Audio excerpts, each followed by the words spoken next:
Meredith? Does like a monster appear? You're saying 6:30. Yeah. No, yes, we see a lot. We see a different person when I get there. I would think that When you get hangry, yes. Yeah, and it's not fire the person, definitely. But then Well, I'm all for getting out of here. I don't think we're getting out of here No. at 6:30. I think at least 6:35. or you'd have to have an Probably ordinance tonight. taking the position away or something, 7:30 is doing possible. whatever. I think 7:30 is possible. So we can bring food. In the budget. You can aim for 7:30. 2 pieces of gum.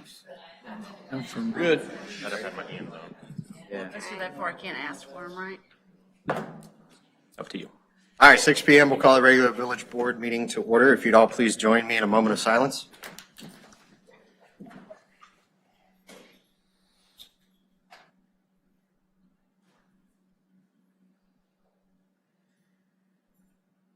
And the Pledge of Allegiance. I pledge allegiance to the flag of the United States of America and to the republic for which it stands, one nation, under God, indivisible, with liberty and justice for all. Mr. Clerk, would you take the roll, please? Trustee Mao. Yes, here. Trustee Ferguson. Present. Trustee Charo. Present. Trustee Detmers. Here. Trustee Gerger. Here. Trustee Scherschel. Here. Village President Kimsey. Present. Any public announcements this evening? Mr. Morgan? Russ Morgan, the Chatham Reclamation, the VFW, the military banners, and whatever else military-wise. I just wanted to thank everybody for their participation on July 4th for the reading of the Declaration of Independence. I counted at least 150 people, so that was a good turnout considering the situation. I'd like to thank the park for having the place mowed, looking nice, and having power so that we could have the speakers up and close. So, thank you. Thank you, Les, for your effort in participating in all that and helping get it coordinated each year. Any additional announcements? Public comments on agenda topics before the board. Hearing none, I'll entertain a motion to put the consent agenda on the table. I'll make that motion. Trustee Miles made a Second. motion, second by Trustee Charo. Discussion regarding the minutes or the warrants. Hearing none, Mr. Clerk. Trustee Mao. Yes. Trustee Ferguson. Yes. Trustee Charo. Yes. Trustee Detmers. Yes. Trustee Gerger. Yes. Trustee Scherschel. Yes. I'd like to have a motion to continue to hold item 1 under old business and item 1 under new business. I'll make that motion. Trustee Charles made a motion, second. I'll second. Second by Trustee Detmers, all in favor? Aye. Aye. Sherry and Kayla, we'll turn it over to you guys for the budget presentation.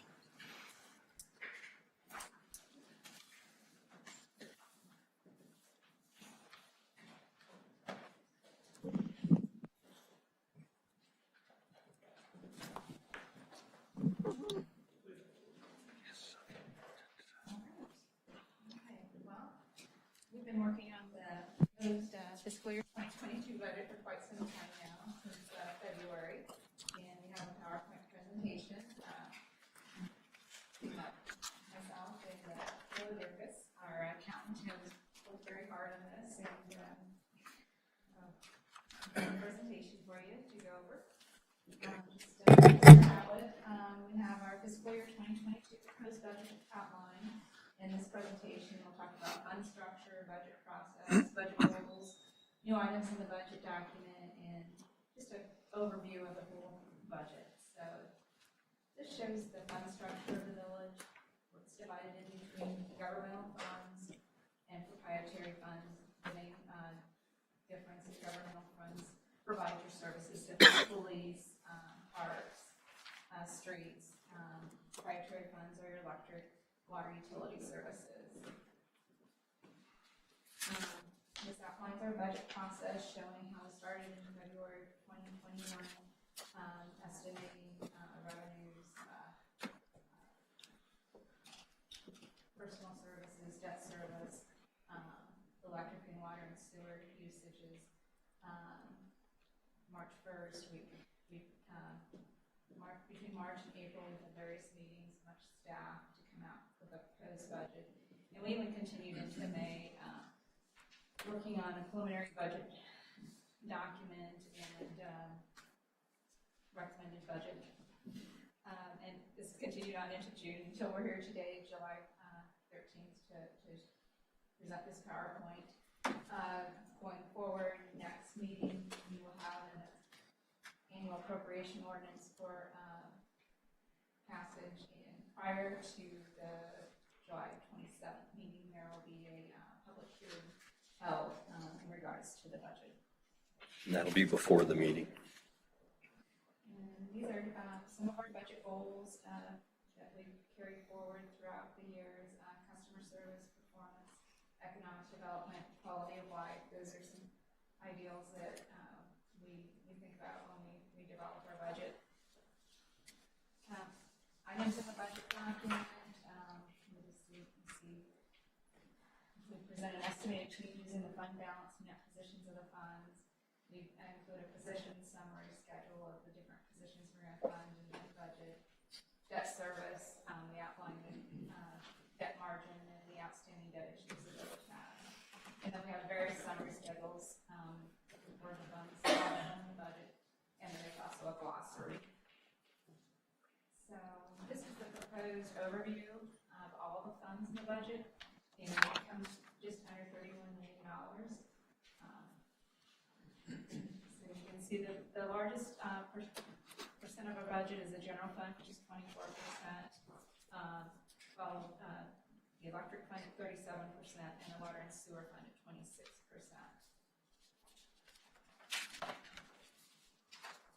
This slide here is sort of an analysis. It shows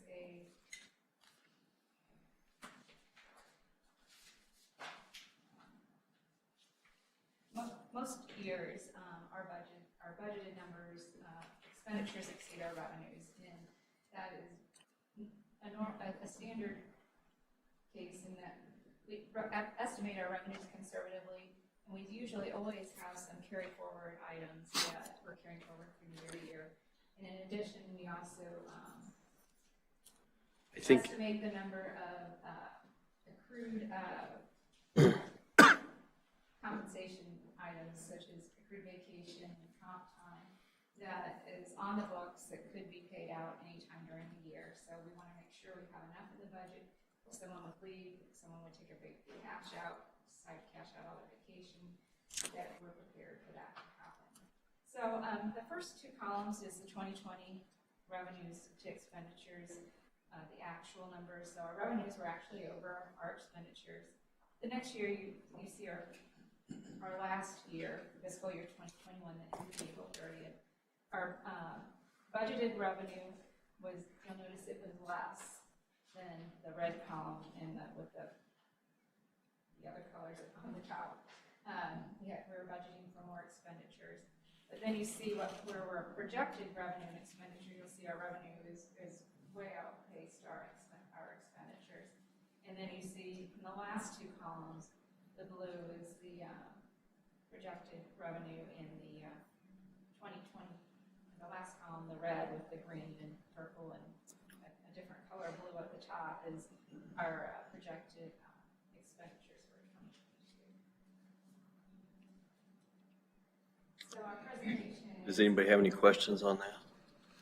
Some of that COVID-related less expenses, big, Yes. you know. Our revenues really budgeted very conservatively in our revenues in 2021.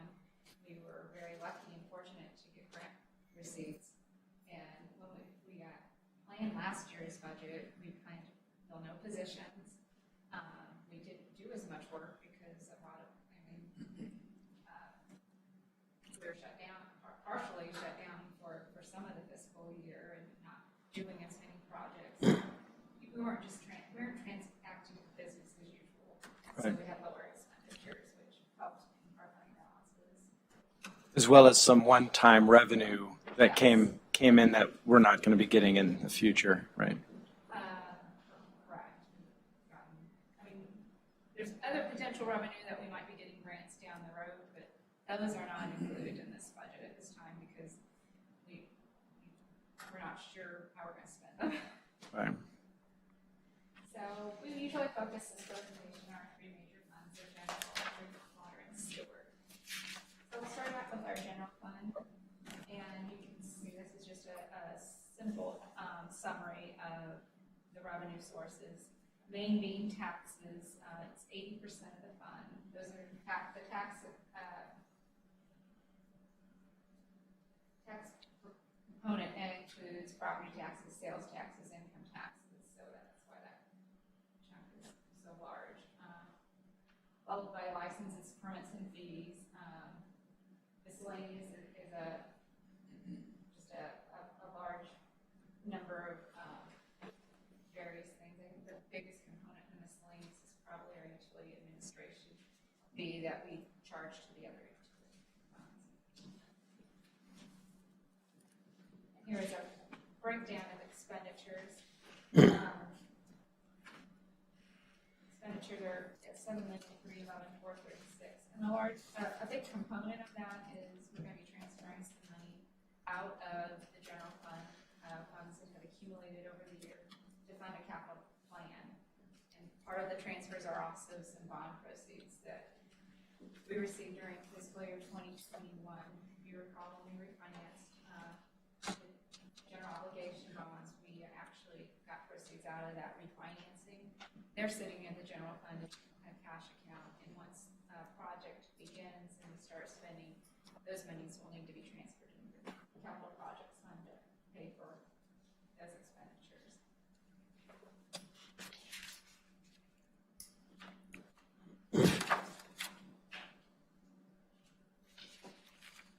This just talks about some of the total appropriation. The general fund is greater than the estimated revenue, and that deficiency is attributed to be, the general fund is attributed to be financed with fund reserves or restricted cash on hands. And some of those things are the transfer of the bond funds to the capital project fund to complete street projects, a transfer of over $1 million to fund a capital projects plan.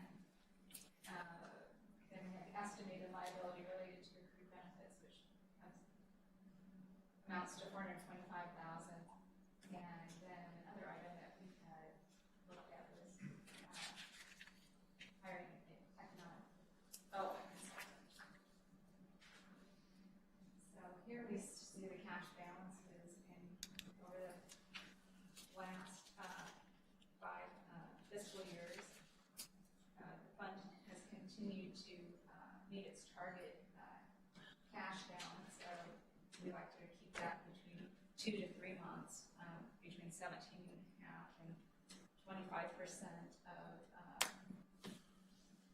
the operating expenditures.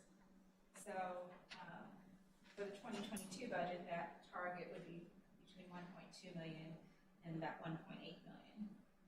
We are transferring some funds to fund a capital plan that are estimated if we just spent everything out and everything happened like we estimated to happen, we'd still come in with a cash balance of 1.75 million.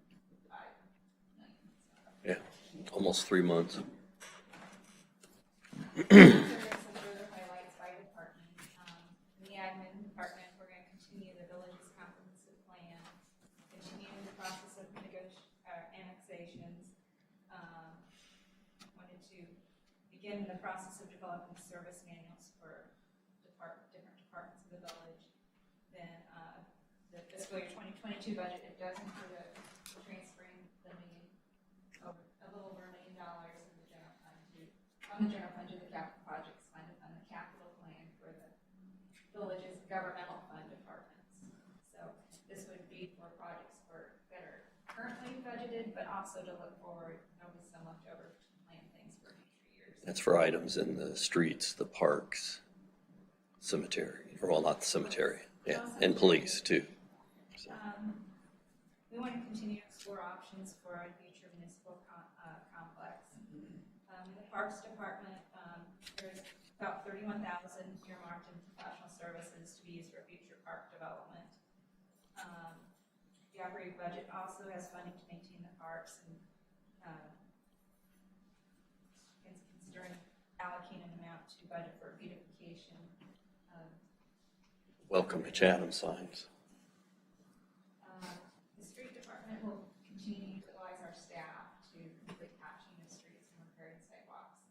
And then the police department, they are actually budgeted in the general fund to increase the department's current staffing level by adding 2 additional officers and filling vacancies of positions that become open.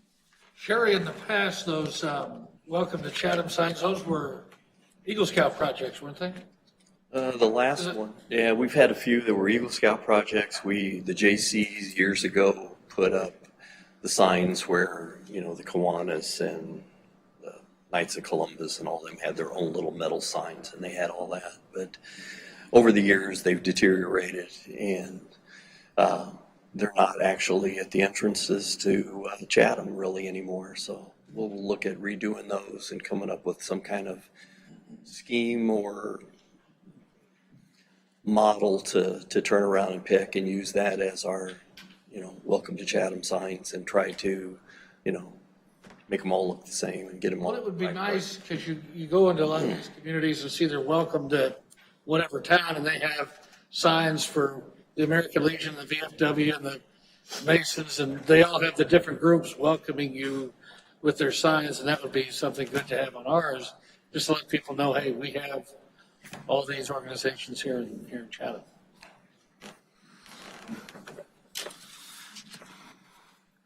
Now we're up to the electric fund.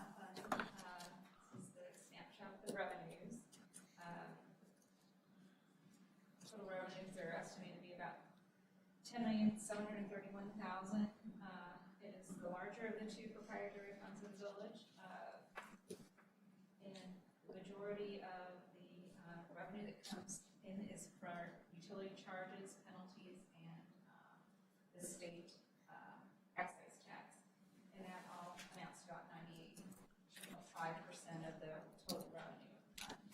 Also projected in this fund's revenues is the last interfund loan payment from the water and sewer fund. So finally we got paid off in fiscal year 2022.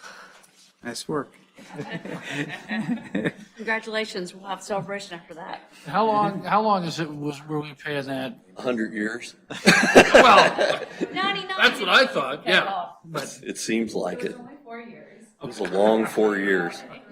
Ask Dustin, it was a long 4 years, having to give the electric department $90,000 every year, so. Congratulations. Job well done. Now we are looking at the expenditures. Again, this appropriation is more than the revenues at $11,381,345. The majority of it consists of purchases for electricity, followed by personal service expense. And they also have a pretty good sized capital budget, Which a good portion of that is a carryover from last year when we bought that wire to run the electric down Route 4.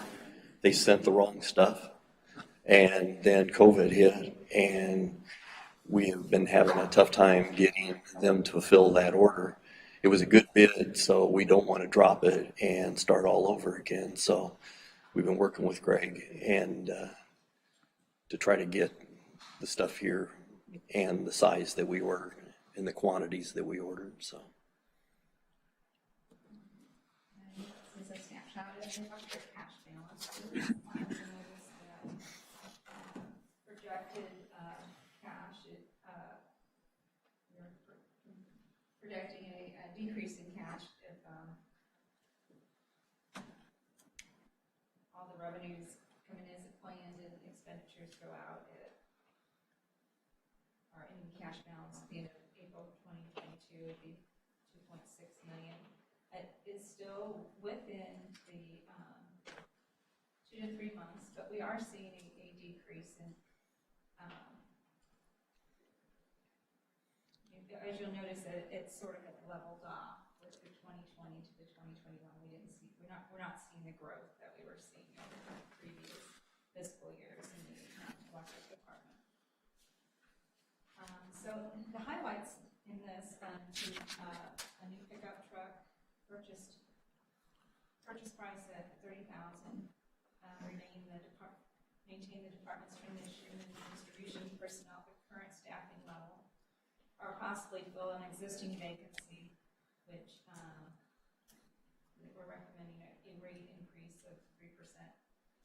do this over the, due to the supply rate increase over the last 2 fiscal years. And then I already talked to you about the materials that are still outstanding, that are 200,000 that are carrying forward from the prior fiscal year. And we're back to water and sewer revenue. Again, not the same. Utility charges, penalties, they make up for 98% of the revenue. And this accounts for the water and sewer utilities. Water and sewer expenditures, of course, again, your utility supplier costs are the bulk of your purchases, and that's at about 65% for utility supplier costs for water and sewer. And then again, your personnel costs are your the solid highest expense category. There's another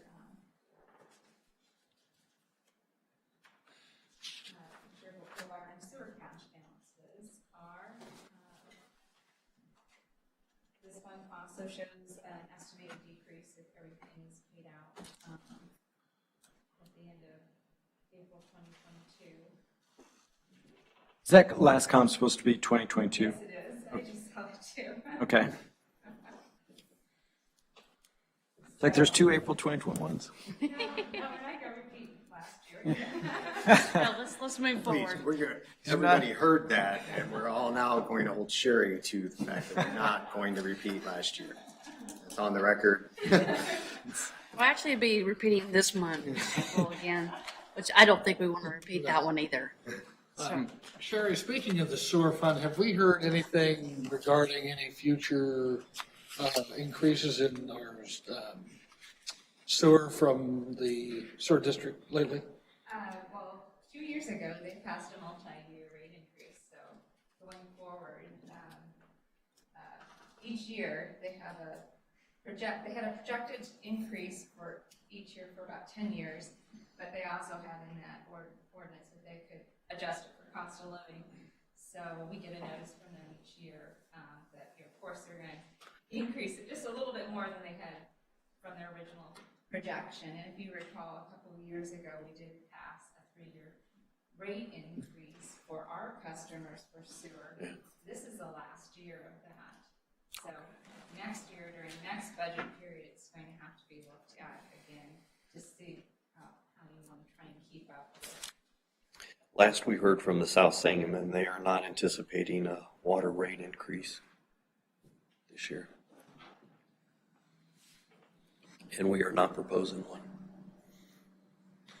Have we heard, is the IMEA proposing any, to go back to the electric department, any increases that we know of or have heard? I think Sherry said her last number she looked at, they were looking for it to be steady or maybe to drop just a little bit. It's my understanding that our per unit cost from IEMA is remaining consistent, but the transmission cost is increasing, and that's the increase over the last 2 fiscal years that you referenced, right? That's correct. So with respect to that potential customer increase of 3%, then it's really that transmission cost. So do you know, Sherry, if you've projected that throughout, like if, for instance, if the rate for the unit is remaining consistent, but the transmission, which IEMA doesn't have control over, if that's increasing at a clip of 2%, I didn't know if that analysis had been considered. Okay. We've always relied sort of on them to project out what their years going, what they think they're going to charge us for the year. And it's difficult. And they're projecting it to stay flat or go down a little bit? Is that what you said? Yes. And that includes the transmission? Right. Does that, Yes, that cost when IMEA gives you a projection for the year, it is everything that it takes from getting coal out of the ground to the plant, converted to electricity, and sent to our transmission. So all of those costs go into what we consider our supply cost. okay. Thank you.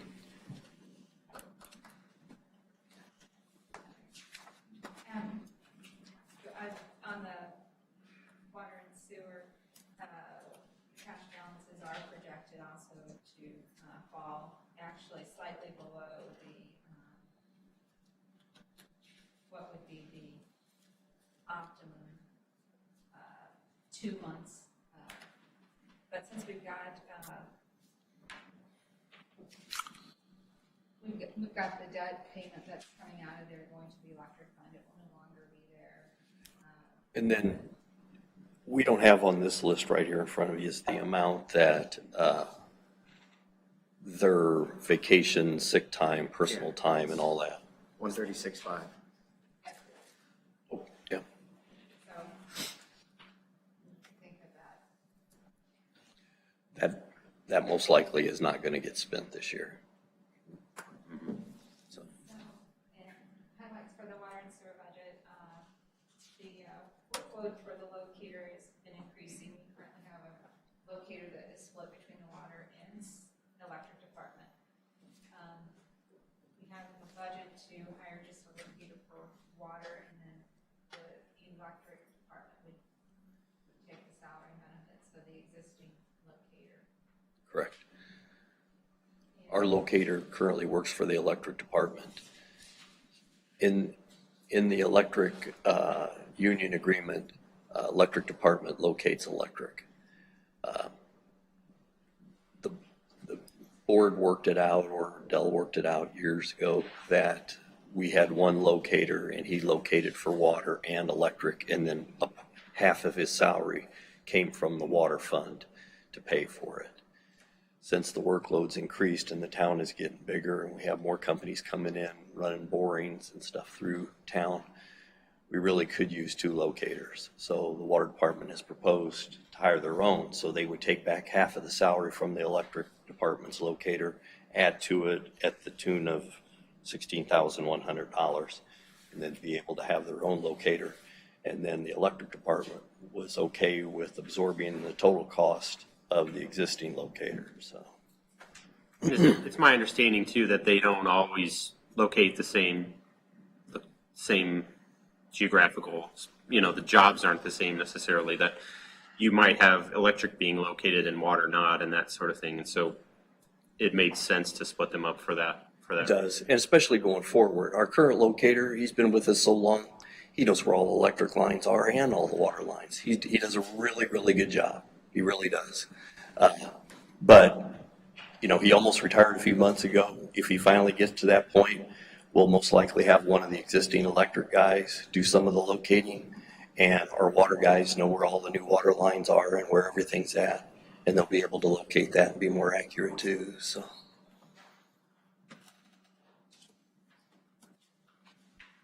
Moving on to the capital projects fund, and the plan that we've been talking about throughout this PowerPoint. We are transferring $1,046,500 from the general fund to the capital projects fund, and we have 546,300 projects or equipment purchases that are outlined in this plan. Parks and Recreation Department, we the shop floor, improve the shop floor. I guess they operate in a shop with a dirt floor or a gravel floor. It's about 2/3 concrete and 1/3 dirt. And why it got built that way a long time ago, I have no idea, but we would like to finish the concrete floor out in that shop. And then they're a pull behind tractor and purchase a used truck and improve the road within the park. For the street department, we have work to complete sidewalks, purchase a truck from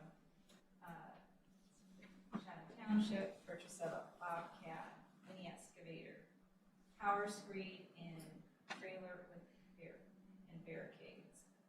And then in the police department, 3 vehicles, purchase of radio and taser equipment. I have a question about Yeah. those. Do we know what we're after on the vehicles? Chargers, SUVs, squads, or what? What they usually put out and look at the different bids from the state package and stuff, and look at the different prices. If it's feasible, we like to go with the bigger unit, but if it's not, we have purchased. Ford, I think, is doing away with the Taurus. So probably Dodge Charger is the last of the sedans that we could get. So we'll have to just take a look at that. You know, the pickup trucks have worked in the past too. So we'll look at all the prices and see what we can get for it. So, What is a power screed? when you're finishing off concrete, if you have a large area, you know, when you're doing your sidewalk, you take a 2x4 and one guy's on one side, one guy's on the other, and they do this back and forth to move the concrete. The power screed gets up there and it vibrates and it moves all the way across and floats the So concrete. it's like a concrete vibrator is what it is. Well, it's a concrete vibrator screed. So it screeds it off, vibrates it, and It makes it level. How about that? yeah, Concrete leveler. There you go. Leveler. It gets all the air out. it's less labor intensive. Oh, okay.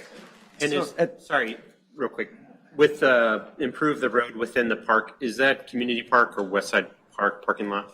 That's the parking lot at South Park, Beauty Park. Okay. So the township said if they had time this year at the end of doing the roads, that they would come in and for 10,000, they could redo that parking lot, which is much needed. As it exists today, right? Not the expansion. Correct. That Right. would just be to resurface it, and then if Uh-huh. we wanted to, we could come in and paint the spots and do the best we can. And Okay. Jim's gonna present that later. Yeah, Jim's got all the good news on Yeah. that later. Yeah, thank you.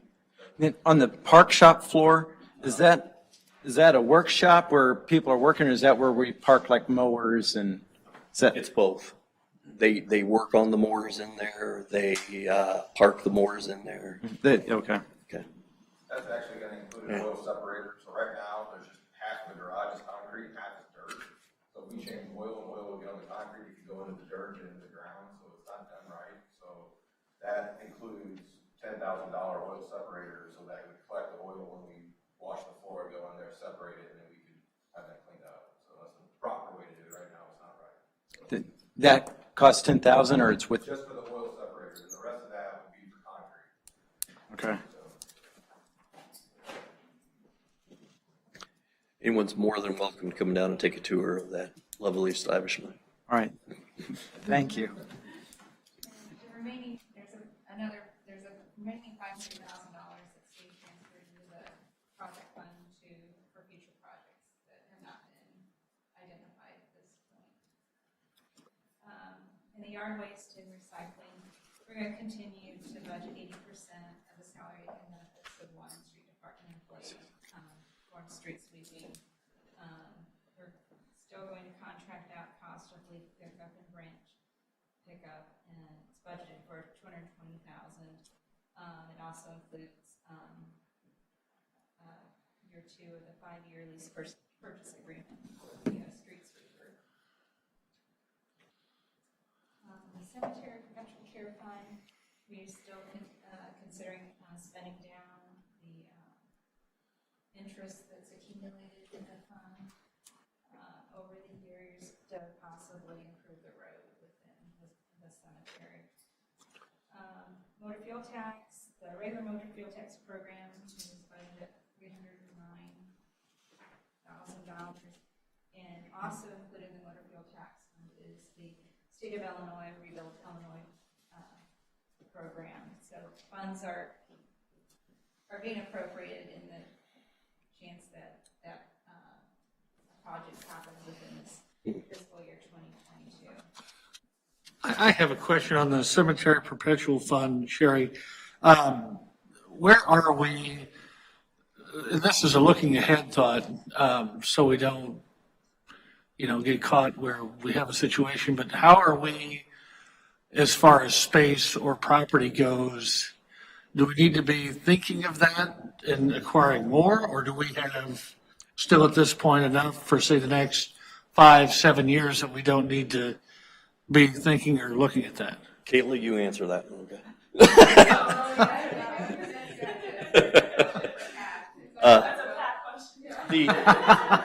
Good answer, ladies, good answer.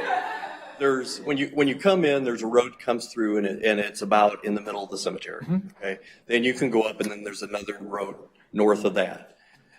There is plans for another road north of that will be right up next to the subdivision that's being built by Greg Scrow.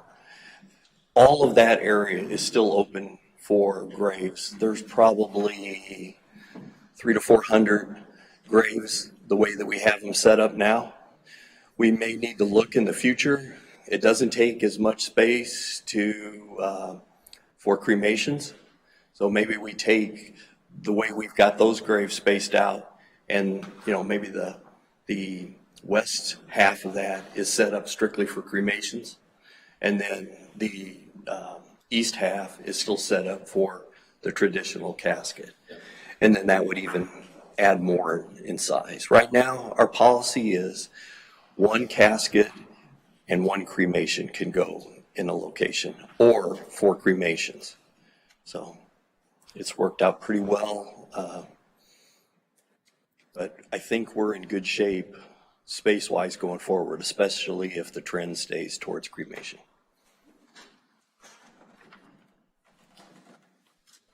Now, the last page on the budget document, new for this fiscal year, we're going to start using paragraph budgeting application to assemble our actual, it's going to be an interactive budget document as well as produce a PDF.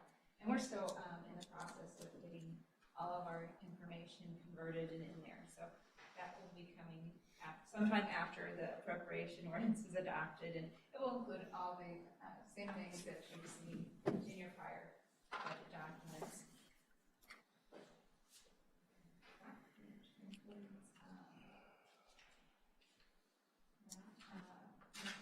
So that's about it. Has anybody got any questions? My one comment is that, again, I think it would be wise of us to consider looking into a human resource consultant for specific items. I think we still should talk through that as a board as to what we have and what we think we need. Maybe it's ill-advised, but I think that there should be some consideration in the budget for that. I would support that, and I would say it'd be well advised for many legal reasons, but I would support that. I would agree. So one of the things that we do try to do consistently with the approach that we take to budgeting, where we're very conservative on the revenue side and very much, On the expenditure. less conservative on the expenditure side, to make sure that we're covered, is that the budgets year after year propose and provide quite a bit of flexibility that becomes available for good ideas that are developed throughout the course of the year. Similar to last year when we passed a budget, there's still a considerable amount of uncertainty regarding timing of federal art funds and some of the state grants that we are in line to get, on whether they'll appear this year or whether it's going to take next year to get to those. So much like we ended up doing last year in December or January, in that time frame where we had an amendment to the budget, I would anticipate that again this year as we see which of those programs are producing and where those timings start to line up. There's a substantial amount of our funding that's supposed to be headed to the village, the state of Illinois, because we're a non-HUD entitlement community. That funding is going to be routed through the state before it gets to us, and the state has not completed their steps yet to even request that funding from municipalities of our size from the federal government. So we're kind of at the mercy on when that funding arrives and how we'll be able to allocate it. Obviously, if it shows up in the middle of December, it's harder to do project-based work in the middle of winter, which might push some of that in there. So I do anticipate that this isn't the last time that we address the budget and the appropriations this year. Yeah, I would welcome that HR conversation, just so that we're prepared if those funds were to become available, because, I've come up with a list of things that I think would be appropriate, or maybe we need to expand upon existing offering to our employees. But the sooner we have those conversations, then we could set things straight and set proper expectations as far as what the expense might be to fulfill them. But I would think, I'd like to put that in the budget for this year as we go in. I know we've started the year, but now we're in this discussion, that would be budgeted in part of the plan for the year, and that's our intention as a board, that resource would be there for the village. It could be a part-time consultant. I think Trustee Detmers used that word. But I think to carve out that spot within the budget that we would vote on. We still have $546,000 though that we could take out of that park, right? For that. 500K for the capital investment, long-term, right? And then 546 is being transferred for those list of items, right? Okay. Yeah. So we still have some there that we could set that aside. I do, sorry, I didn't mean to cut you off. No, that's okay. That would give us enough budget in case we wanted to use it. And if we don't want to use it, we'll just slide it back over there. Yeah, I do like the thought of,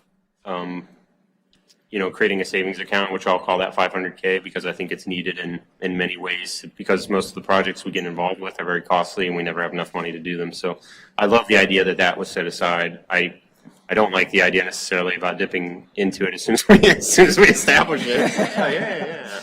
Let's make a withdrawal from savings. But I understand Dave and I understand Sherry's comment that expenses are obviously overstated and there will be money available from day one. So I'm either way about whether or not it's included. I think absolutely it should be spent in 2022. So Well, the only way it's going to be spent, if we're going to be intentional, I'd like to see that it's in there. Because otherwise, it just won't happen. How much would you like for us to find a spot for? I'm definitely not the guy. I know full-time HR people can cost 80, 100 grand, if they're certified and prepared and that sort of thing. I don't know if a consultant, obviously there'll be more per hour, but, hopefully less hours. Again, I think. Well, who I'd ask is an HR person. Yeah. But, that's who we would consult with on the staff. That kind of. Well, if you could get us that information before we finalize the budget in 2 weeks, then.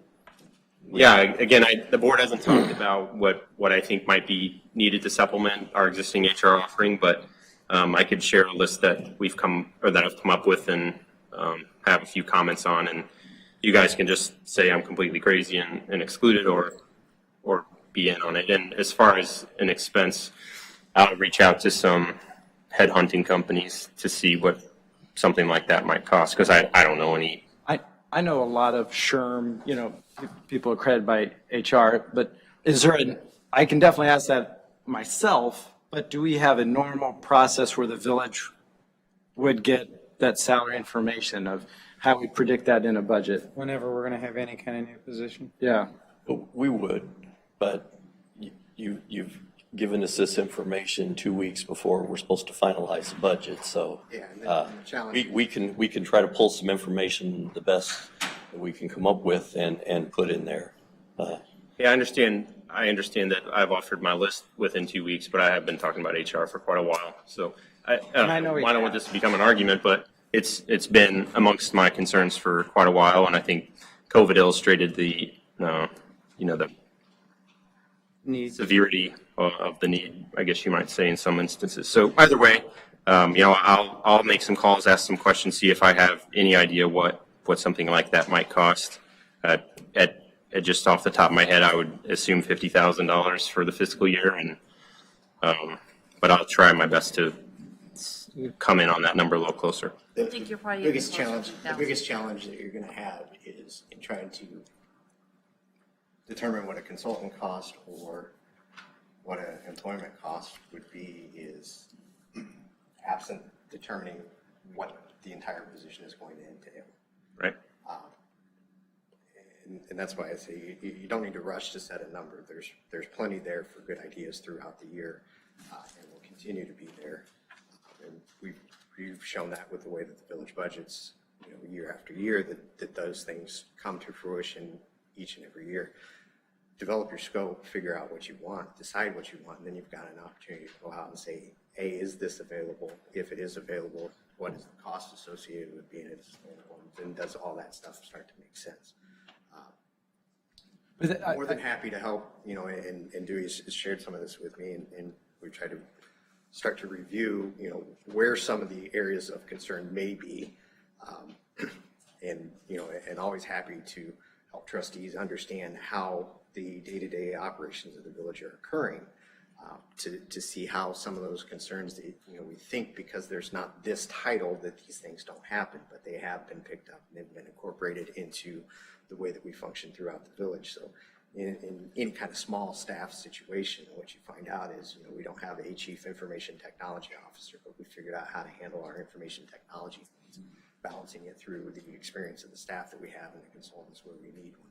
We don't have a full-time dedicated village engineer, but we have Jim and CMT who's able to fill in that, on an ad hoc and as needed basis for that. So that's how those things fall in. So the real difficulty in trying to guess at what that might cost is until you determine and come to an agreement on what it is that is actually missing, what it is that is needed, it's hard to really scope any kind of project or position out in that fashion.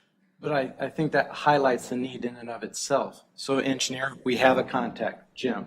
IT, Pat's got a vendor to go to when there's an issue. When we say we need an HR, what's the salary? What would be the description? Or our professional source for that would be an HR professional and staff. We don't have anyone to go to ask that question, right? Because I understand, but the board is being asked to provide that information, right? What I'm asking, here's the, and I'll try to make it as clear as I can, is the easiest way to move through the conversation is you think there's a need for something. What we're asking and what Dewey alluded to that he started to do is, what are the items that you think aren't being covered or, or would like to see covered?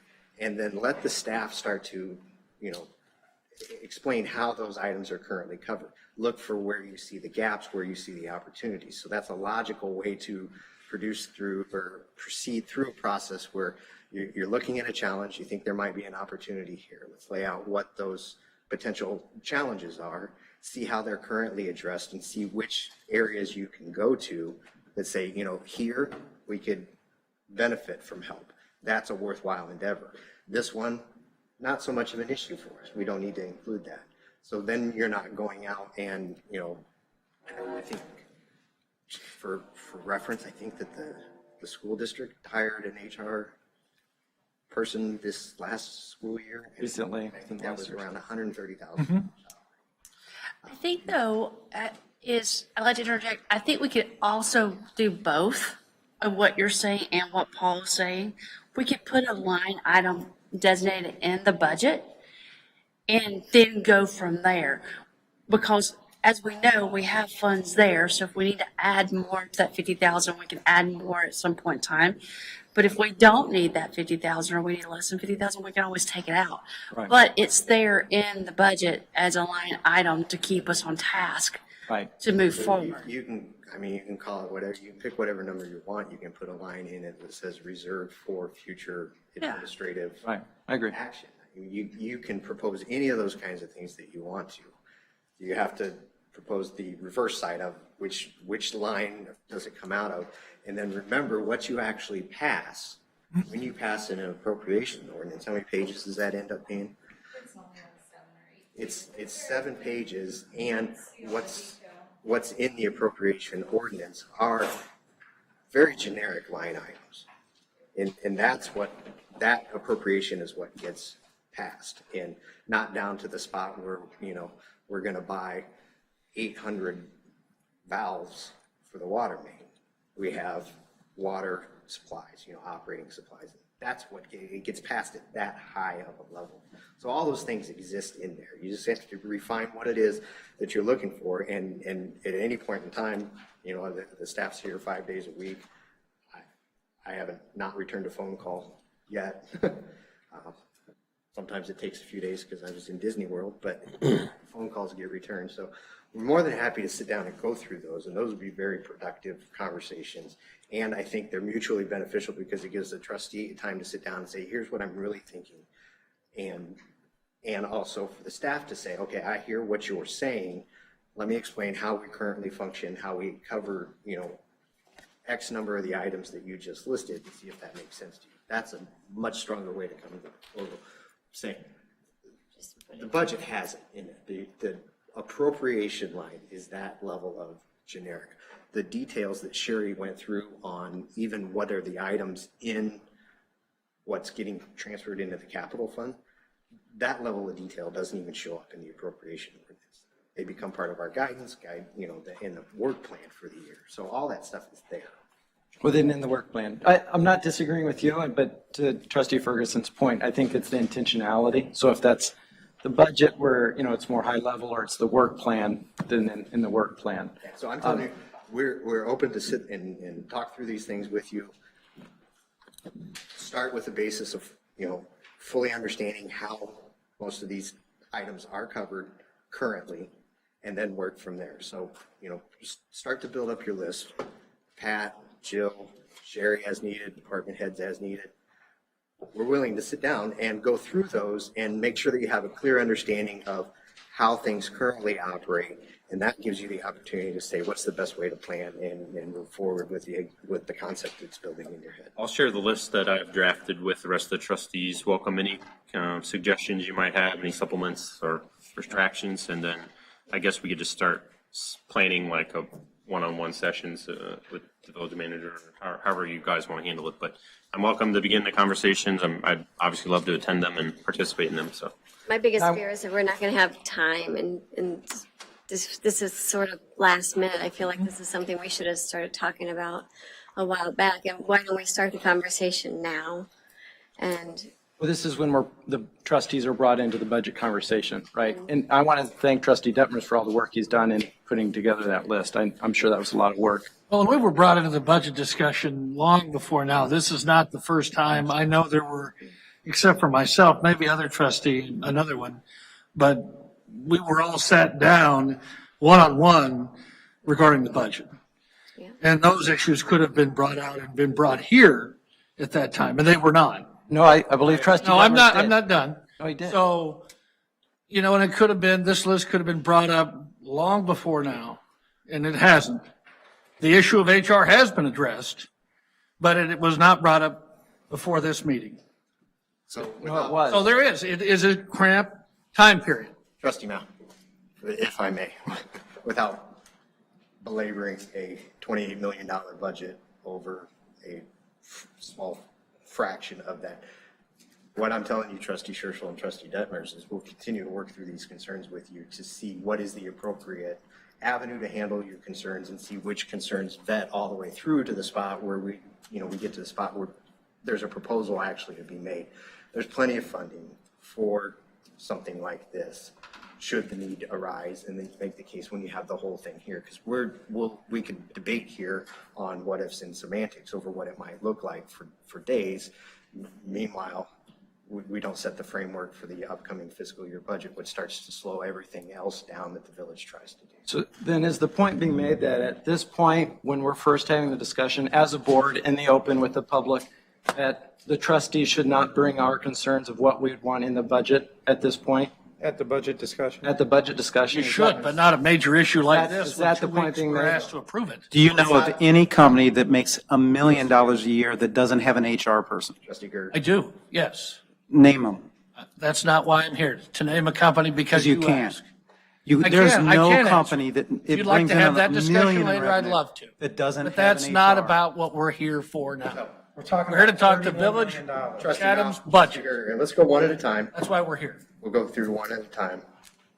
Paul and Dewey, who seem to be, behind this, does what I'm saying make sense? yes, yeah, I agree that I want to have a conversation. I want to look for We can these. work through that without having an argument tonight. Right, but Yeah, and I don't gonna be- interpret that as a no, as a. right, it's definitely not a no. Yeah. Yeah, because I'll continue to work through these items because I think we owe it to our employees to do so. Some time and research, I think, is, that'd be good. I think we're good. One of the challenges that Sherry does have is because there's a public hearing, there is a notice requirement. And if that's going to prevent holding up the budget, that notice goes in Thursday? I don't think it should hold up the budget, but we will be having the conversations. Right. All right, any further questions for Sherry or for Kayla on all the work that they've done on the Thank budget? you. Great work, too. Yeah, I appreciate it. Thank you, Sharon. Thank you, Caleb. Yes, thank you. All right. Are there any additional public comments regarding general village business? Hearing none. Schedule of meetings is the Planning Commission at 6 PM on July 15th. Village Board at 6 PM on July 27th. Utility Oversight Subcommittee, August 9th. 6 PM, Village Board, 6 PM on August 10th, followed by the Committee of the Whole at 6:15 or thereafter. Public Properties and Recreation Commission, 6 PM on September 13th. At this time, I would take a motion to recess the board meeting to reconvene at the close of the Committee of the Whole for executive I'll session. make that motion. Trustee Churchill's made a motion, I'll second. second by Trustee Ferguson. All in favor? Aye. Meeting stands recessed. Thank you. Caught it that time. Recess. Thank you all for the patience there. I'd like to call the Committee of the Whole to order. Clerk Holden, would you please take the roll call? Give me 1 second here. Sure.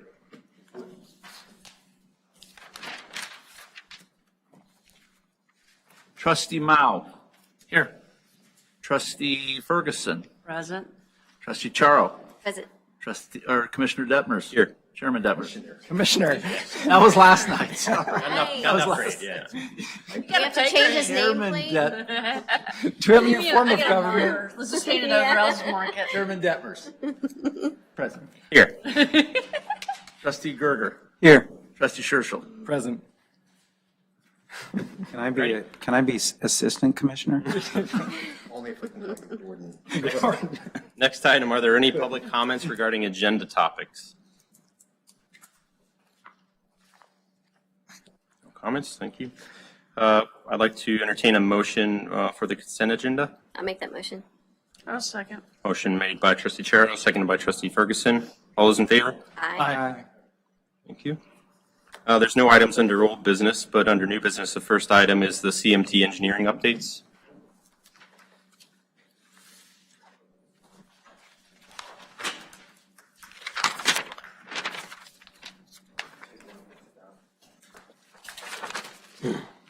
Pictures.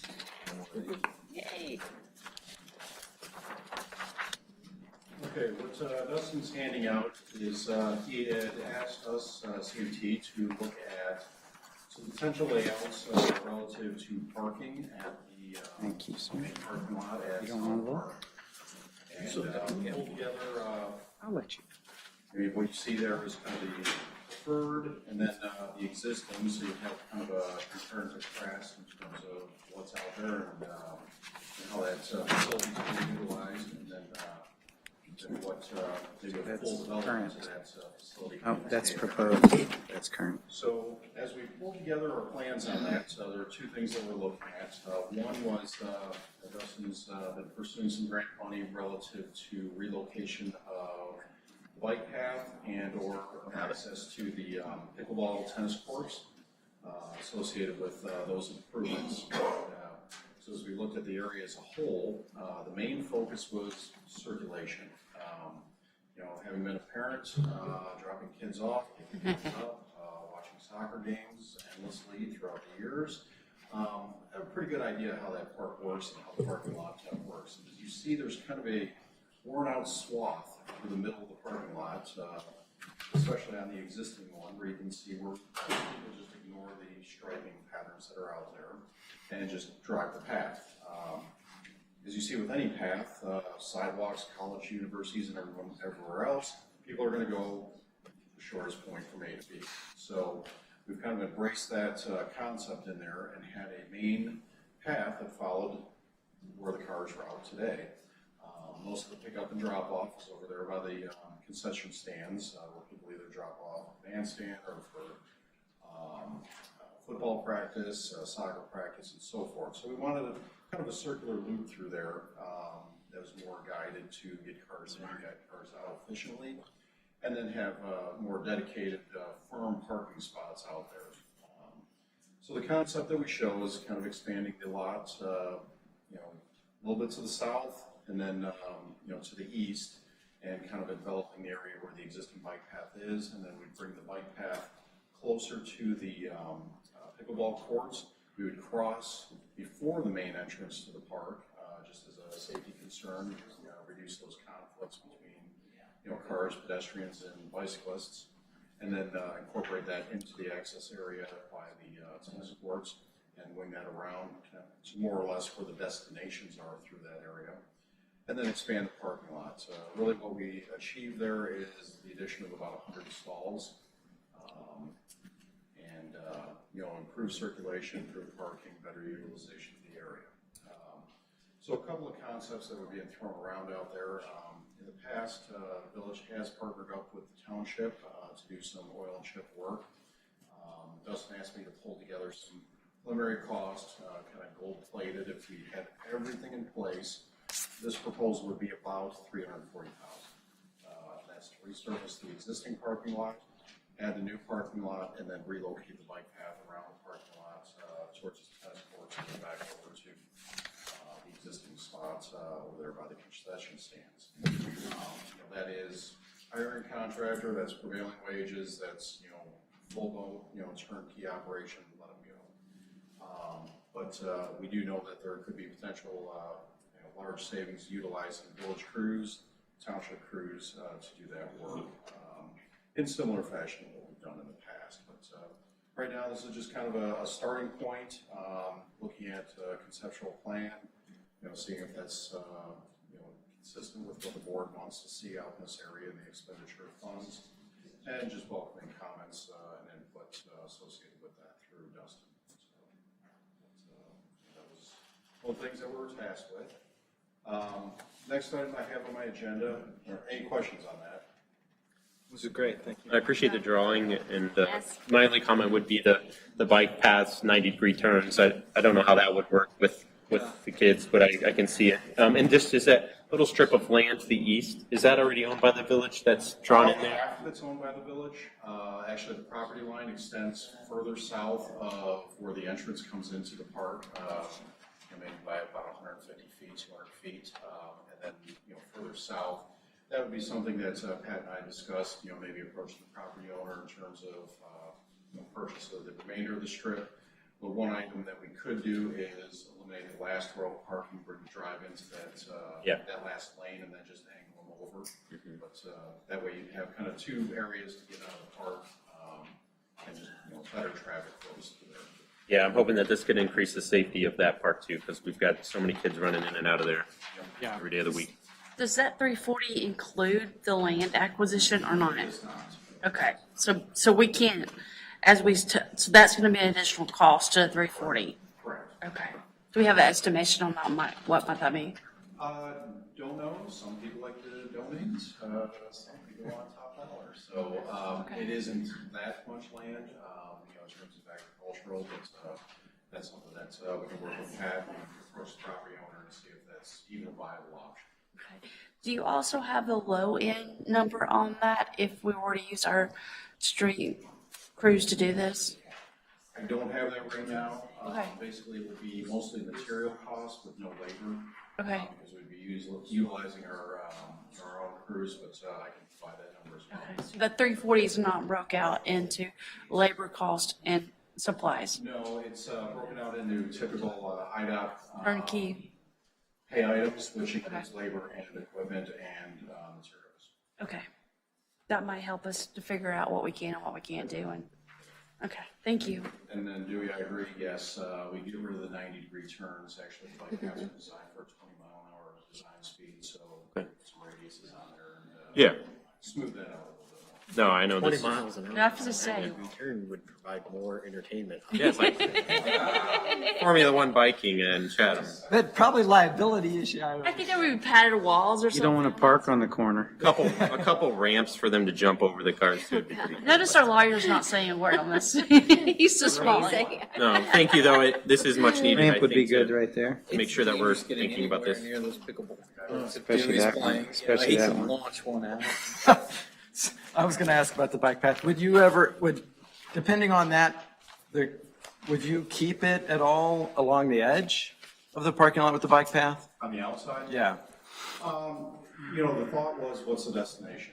And, most people that are walking that bike path want either more scenic view or, they're going to a destination at the park, with the facilities at the park. So our initial concept was, well, let's get them to where they're going. And that would be interior to the park, either going to the pickleball courts, going to the football fields. and then eliminating that crossing at the main entrance, so you don't have that conflict with, vehicles and bicyclists or pedestrians there. So moving it to the interior as opposed to keeping it to the exterior, Okay. however you want to do it, it's, it's concept, it's, Yeah. lines on paper, we can change it. Thank you. Next item that I have is a little bit of a budgetary item associated with Oak Brook. We did collect bids for those, and bids did come in high. As does everything that we're seeing right now. I know last time we met, we were talking about the water main project along Route 4, and contractors looking at a cost of $250 a linear foot for 6-inch water main, which is absolutely ridiculous. But we're seeing that all the way through the sector here early this spring. It's loss of labor, it's high material prices, shortage of materials, and just difficulty altogether in terms of getting anything done from a contractor standpoint. Increased fuel prices and accordingly. So we did receive 2 bids, one from 3 contractors, who's a little bidder, and then the other one was from Truman Flat. The delta between our estimate and the low bidder was about $90,000. And as a result, reviewed that with Pat, and Pat asked that we pursue that with IDOT and see what's the procedure moving forward. Obviously it's a decent discrepancy. Let's see if they're seeing the same thing. So they ran it through their estimator. They asked for the items that were the biggest discrepancy, and they said, well, we concur with the prices. It's what they're seeing as well. But if the village wants to pursue with it, we have no objections in pursuing with it. But we'd have to do a supplemental resolution for the increased dollar amount, run that through the board, get that approved, and then we could award the project. So at this point, that's where we're at. I've got some preliminary numbers. What I would do is pull together this document, present that at the next meeting, and you guys can determine whether or not we want to move forward or not.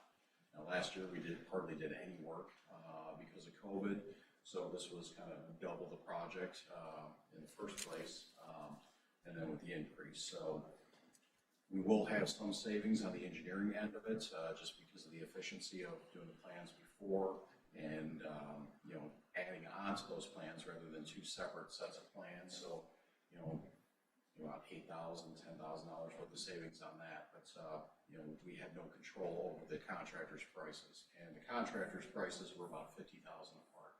So $90,000 above our estimate, and then about a $50,000 spread between low bidder and second bidder. So that's where we sit right now with it. I'd be more than happy to answer questions associated with it, but talking with a contractor, I mean, he's even to the point where he's taking laborers, sending them to finishing school, become finishers because he can't even hire laborers. So it's just a difficult climate at this point. So, options we have are, rebid it right now in this climate, which we're probably not going to see much of a difference. Award it as is, or, push it down the road and rebid it next year in hopes of maybe different prices or maybe even higher prices. The concern I have about pushing it down the road, and maybe I'm wrong in this thinking, but if we push it further down the road, then it gets potentially worse and costs more down the road, right? Or not? The deterioration of the road won't change. The road's in bad shape as is. It's, I don't think many people are going to notice it being much worse because it's already horrible. But it's just living with that for another year, and then the unknown of will prices that we see right now, return to normal? I don't know. So I guess by pushing it, we kind of take a gamble in a way, hoping that they go down and they don't go up. There is a risk associated with that. Possibly lack of funding or, other mechanisms would create an environment where contractors were a little bit more hungry for work.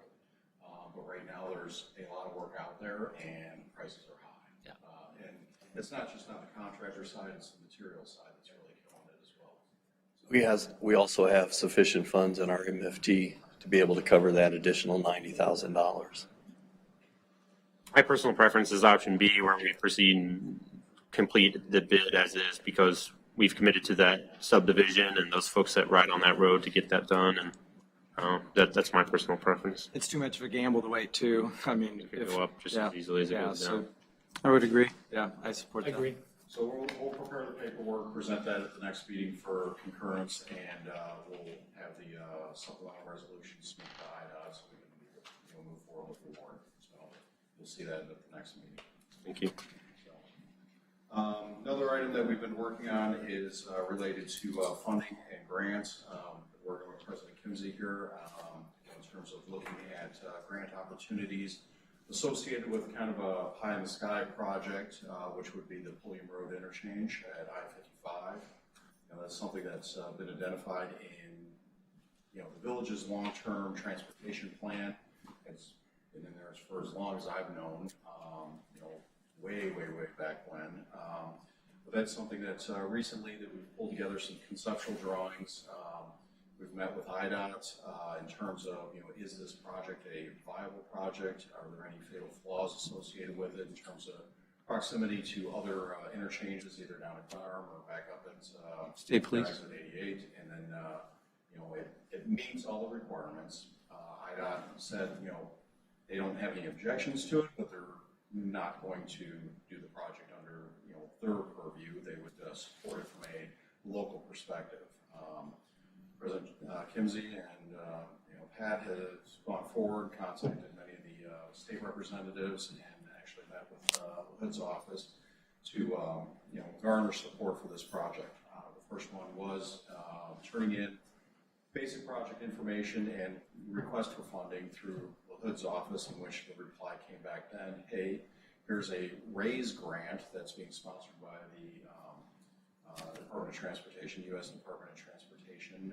Maybe you should consider putting in for that. So we did fill out the paperwork, Pat and I, right under the fire there in terms of the deadline, but to get preliminary engineering funding associated with that project. So right now we're in conceptual phase, and then it moved to more of a environmental screening, more detailed geometrics associated with it, traffic volumes, impacts, land costs, and then more detailed numbers. So just kind of moving it forward. All these projects take many years to go from concept to actual construction. I know IDOT throws out a pamphlet every year that says it takes time, and usually your project that from a conception to final construction, you're looking at 20 years. So it's one of those things that we want to just keep pressure on it. As legislators are looking for earmark projects, this is something that would probably be impossible for the village to tackle with their own funds, but with the help and support of federal funding and state funding, that's something that could move forward. And then also looking at economic development opportunities with opening up annexations to the east of I-55 for the village of Chatham, combining some sort of maybe an industrial park with some rail access that's currently in place over there, and just another point to provide maybe an east-west corridor on the south side of Chatham to open up a growth corridor there. And these are all consistent with SAT's Springfield Area Transportation Study, their long-term range plan. So it's one of the things that we're working on in the background there. So Jim, I know one of the biggest issues with this, and this isn't the first time this has been talked about. When I first came on the board, we talked about this idea. And the biggest part of it is land acquisition. Sure. Because between that gap, you have hundreds of acres of farmland. Yes. And some of the owners, I'm sure too, there's some have said in the past, well, we can use eminent domain, but, and people don't like that term whatsoever, but, and so that would have to be proven, right, that it's needed for the purpose of, the village, and can the village not continue without it? So what would happen is we'd perform the initial studies, look at transportation patterns, work with SATs, and still garner future support for the project and need for the project. Obviously, developing a strong purpose and need statement for the project, and looking at environmental assessments and impacts associated with it. We'd be crossing streams, maybe sensitive wildlife areas and so forth. But like I said, there is a lot of open farmland Yeah. there too. We did have a couple of different concepts, kind of northern passage, a central one, and then one that dips down south. So, all those are on the table, other than a concept of, here's a map, what makes sense, what's logical, just taking into consideration, sound engineering and just general, appeal, what makes sense. There would be impacts, there would be, home impacts, there would be additional bridges and so forth, and, these are not light issues to deal with. Yeah. So we're aware of that, but it's just one of those things that this is in the long-term plan. If we're looking for a grand scale project that would help open up development and growth for the village of Chatham, possibly even some industrial growth that would bring in tax revenue, this would definitely be a spur. So what, right now, at this stage in the game, are we spending out of our funds? None? We're just in the grant hunting phase? Correct. We're just in the studies, no cost to Chatham? Other than me meeting with Pat and Yeah. President Gibbsy, so that's about But it. the overall plan, Matt, is to take that interchange and connect it up to Route 4. Oh, no, I know. That's what it was 10 years ago. when we Our talked main about it. thoroughfare through town is Walnut Street right now. Yeah. If you tried to widen that out, you're putting houses right up near somebody's front door and stuff. The long-range plan for Chatham, especially expansion-wise, is to build a new road that connects the interstate to Route 4. You bring it over, put an underpass underneath the tracks or an overpass, and have it connect there. It's essentially, if you look at it in the county, Woodside Road was a county road. It connected those two together. It's a major thoroughfare now, and it's even going to get widened out, made even more. I think when the Wabash gets extended, or MacArthur gets extended all the way down to Woodside Road, a lot of traffic is going to start coming that way. As we continue on south down Gordon Drive, we'll need to be able to look at that and see, tying into it there. But you have to start these, like Jim said, these projects 20, 25 years out, so that, how long ago did they start on Woodside with this? And, hopefully within the next year, they'll start construction on the overpass and underpass that's supposed to go on at that intersection. No, you're right. You have I to just want start to make this. sure we're looking at all the obstacles and hurdles and, like we did 10 years ago. But it's not even to the point where you have to worry about an obstacle or hurdle. Well, land is the obstacle. Well, yeah, but if number one. you own land out there and No, you I'm want to saying, put I a know road the along property there. owners, but that should be number one, looking at it and saying, this is what we'll need. How are we going to get it? Or are we going to get it? I think that's the biggest thing is. Yeah, and right now, like I said, there's 3 different corridors that we've, thrown on paper. Once again, lines on paper, we can change it, we can move it, there'd definitely be public involvement associated with this. It's all part of the federal process. Any federal dollars have to follow a process. You have to have your due diligence, you have to have your environmental surveys, you have to have your public input. So this isn't something that, Pat are just in the dark. No, I agree. Yeah. So right now, just conceptual, and just seeking funding opportunities. And, if something's available, we'd like to take advantage of that and move forward. But right now, we're strip map with 3 lines on it. And There you go. Yeah. Gotta start somewhere.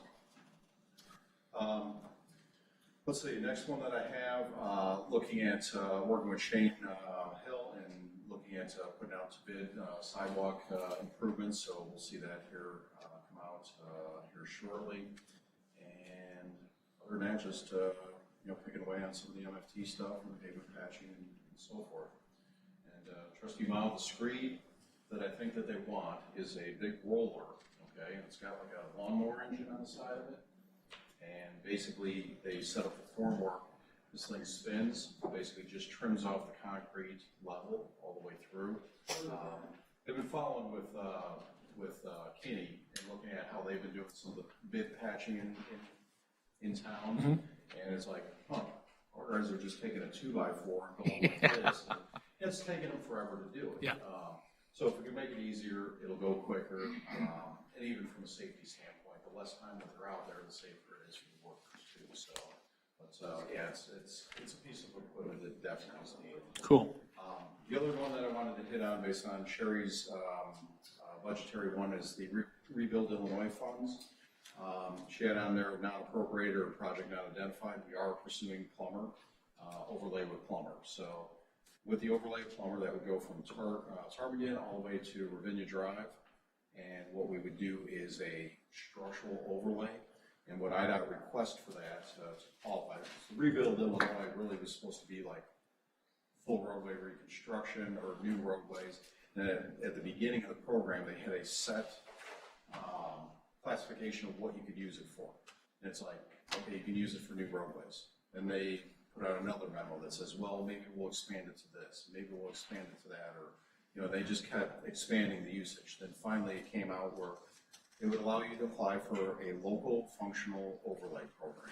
So that's what we've done. We've identified, pulled all the record drawings for Palmer Boulevard, submitted that to IDOT. We're waiting back for their concurrence in the hopes of letting that project in conjunction with the Route 4 overlay that's planned by IDOT District 6. So if we can hit those on the same letting schedule or adjacent letting schedules, hopefully we get the economy of volume in bidding on that, and you know, it works out for both parties. But so in terms of the Rebuild Illinois funds, which is about $760,000, that's what we're looking at earmarking that for, and that would be a, you know, mill and fill of plumber all the way from Tarbigan all the way to Ravinia. So other than that, that's all I got. My only other comment was just the potential sidewalk completion on Dewberry. I think, Joe, are we moving forward with that in the near term, hopefully? Yeah. That is one of the ones that is getting bid. Okay. Thanks. Dewberry is west of the library. There's that road kind of curves around there, and there's just a section of, I don't know, 100 feet or something of sidewalk that never got completed. Right. And that one where we took out the tree, that's also being bid, or has that already been done? That where the broken sidewalk and it had like the hump? Probably hasn't been done yet. Oh, okay. So that's one in the, okay. But we do need an evaluation from you and a letter to Greg so that we can go after the letter of credit for Spruce Estates. Okay. Any other questions for Jim? Thank you very much. Thank you. Thanks, sir. Next item under new business is village manager update. Got a couple items. Did you click on that? There at the top, number 2. Cameras? We had in the paper bids for cleaning up the village branch drop area. That included almost 3 acres of space that there's been branches, wood chips, all those different items. And we got one bid from Terry Brown Excavating, and the cost was $36,000. So that's for that area back, what we used to call. The dump. You're right. So we're calling it the branch file. Is it just to clean it up one time, or is it for multiple, It's for the year? one time. Okay. But there is wood chips, there's leaf bags, there's branches, there's giant trees. And then also included in it is the part that's up front that's near the exercise building. I Along think the if you roadway. go down a little bit farther, I think there's a map. The red areas of what they're going to go in and clear out. Yeah. And if that 0.7 expands, then it'll have to be included. I think every day there's a little bit more and more making its way eastward. And I think they understand that. Yeah. So were all those areas completely cleared and emptied December 31st? No, just 20. the stuff that was up front. There was stuff in the back. There's always been stuff in the back. The wood chip pile that's been back there for probably 8 years, 9 years. People just drive back there and drop just about anything. What was National Tree then clearing, just up where 0.3 and 0.7 were? Yeah. They were just clearing that section up through. A few years back, they cleaned up most of the branches in the back there. Where that 1.5? Yeah, but it wasn't quite that big at the time. So this bid's including, we're adding that as well. Yeah. Did we have a different wood chip pile besides this one? I mean, I know you weren't, because I knew of a wood chip pile that I took wood chips out of 20 years ago. So How many wood chips could you? put them out, wood chip, yeah. chip, Because we used to put them on my grandparents' house and around their stuff. Because Yeah, you would not want to do that with these wood chips. Oh yeah, they were not good. Moldy, they're Yeah. poison ivy in them, everything, yeah. Those are the best kind. Yeah. Yeah. So, What I heard Mal say, he was gonna get the 1.5 on his own. Yeah. Yeah. The back of his car, little by little. Heard that too, yeah. this seems like a lot, but we did pay just under $20,000 last year to clean up the front, for a whole year.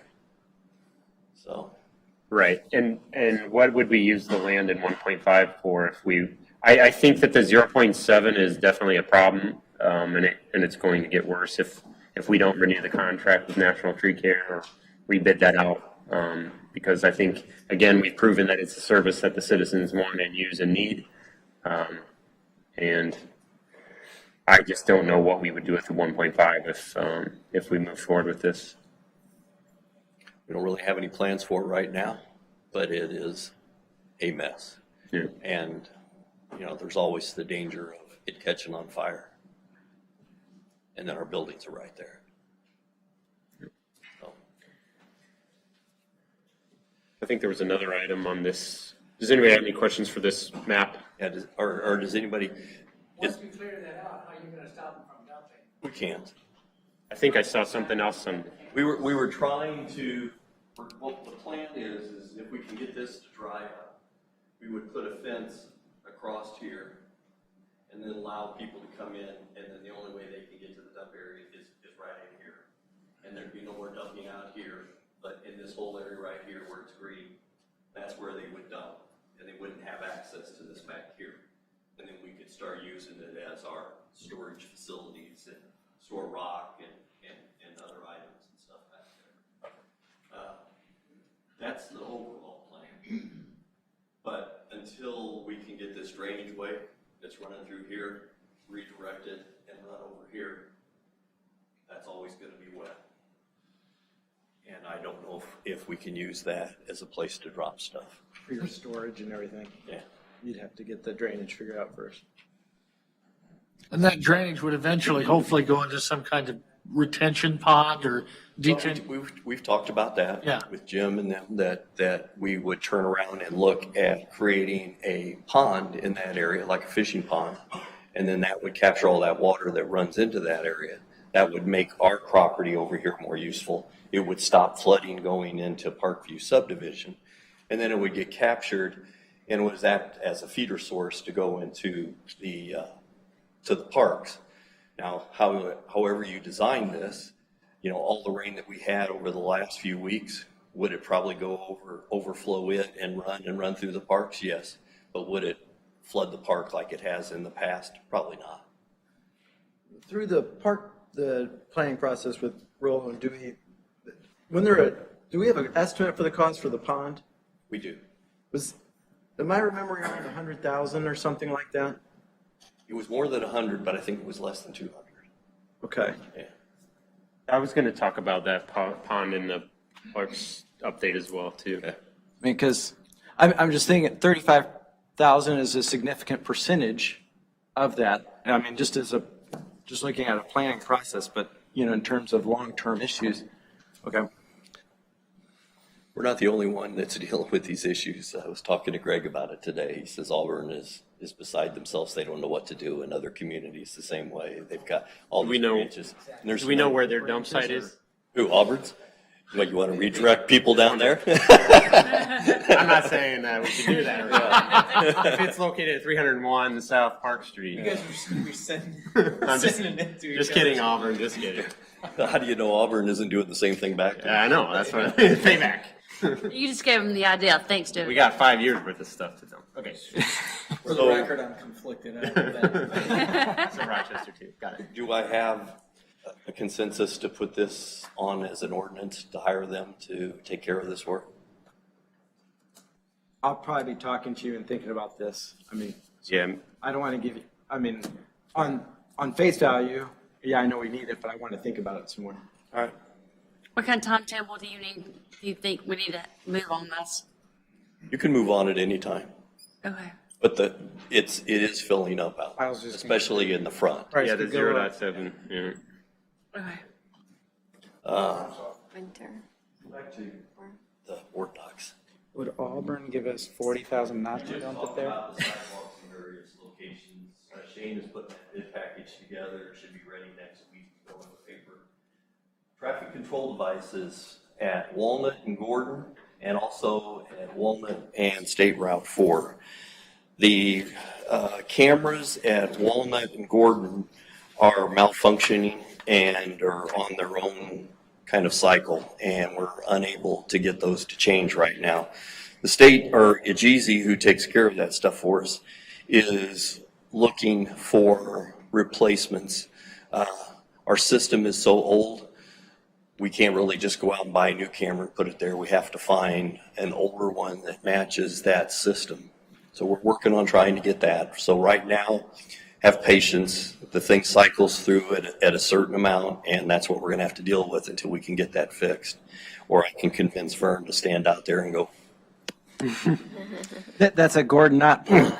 huh? That's a Gordon, not Park. Both. Park for sure. Park and Walnut. You mentioned Gordon and Walnut. Yeah, it says Gordon. It doesn't say, it's Gordon and, Yeah. I think Gordon works. Walnut and Gordon, that's the one we've always had complaints on. Not Park. Walnut and Park. Walnut Park is messing up now too. That's the one we get Yeah. complaints. Yeah. In fact, I've driven up coming from Community Park, going north, and at that stoplight, Ajeezy was working on the box there, and there was a lady in the left turn lane. It was blinking red.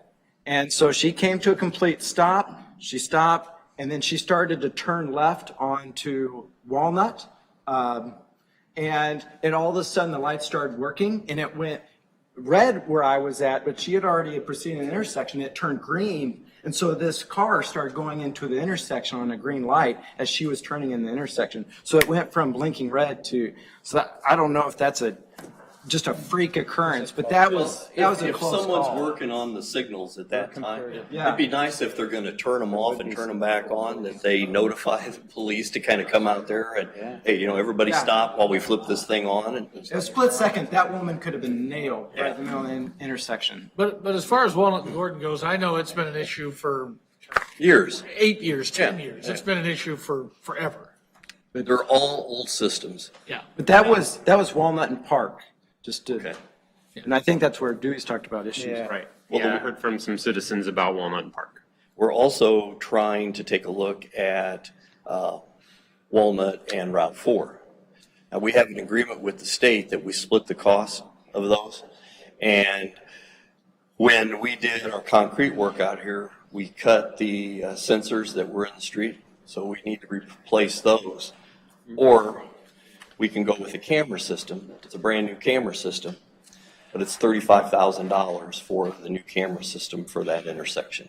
Just for that intersection. Just for that intersection. Which we could split 50-50 with the We would split 50-50 with the state, so 17,000. I would like to do that and see if we can salvage any of the cameras that we have, or well, we don't have any cameras there. That's all sensors in the pavement. And as many times as we've cut that pavement open over the last few years, this is probably a better deal. And the state would prefer that they go to cameras too, so. And 35,000 is half of it? No, No, 17. 17,000, 35 is the total. Oh, good. 17.5. Got a camera. I haven't heard concerns about Route 4 yet, other than from an engineer that definitely knows what he's talking about. He's recognized the problem, but the Park and Walnut, I think, is definitely a concern from folks. So, One, and I know this isn't on your list, Pat, but I'm going to address it and bring it up anyway. Time after time after time, it seems like you hear about it at least once a month, if not twice a month or more. Route 4 and Plummer. There's a wreck there more often than not. So in a combined effort between the state and Chatham, what can we do? Or is there even anything we can do to avoid I mean, is it speed? Is it people being stupid? What's the issue? Roundabout. Well, that's, And- so Unless. is it a signal issue or is it people just not paying attention? It's a large intersection. It's almost the same size as in there at Route 4 and Wabash. Yeah.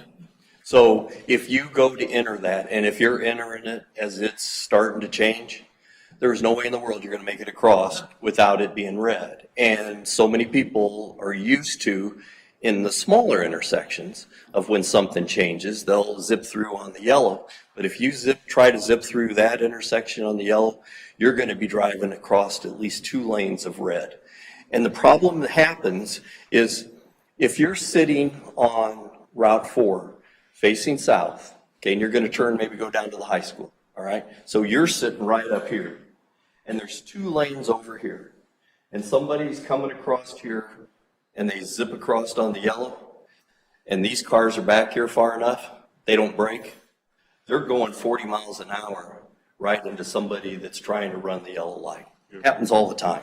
Happens all the time. I tried to get the state to switch so that it would be a 4-way red, just for a brief second, so that nobody could be coming along and automatically see that green switch and not have to touch the brakes.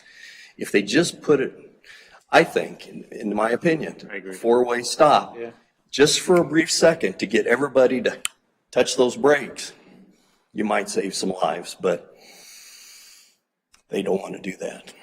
We've been lucky so far that we haven't lost more lives at that Yeah. stop sign. So does the state or the county dictate the north and south lights and we dictate the east and west? No, they dictate the whole timing intersection. for the whole intersection, but we split in the cost of it. Because I've talked to their traffic engineer and I told him what's happening. And he said, he knows that's what's happening, but they do not recommend that 4-way flash of the red. 1 second, I think, or 2 seconds would. I think it was brought up in the steering committee. One of the members of the steering committee would like to see that as a roundabout. And I know a lot of areas are doing that. And and what happens when they put in a roundabout, you get a lot of complaints. But within 2 years, everyone loves them.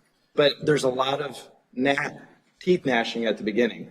But If Jim was here, he might be able to tell you. It's expensive the state to put allows in. roundabouts on their state routes.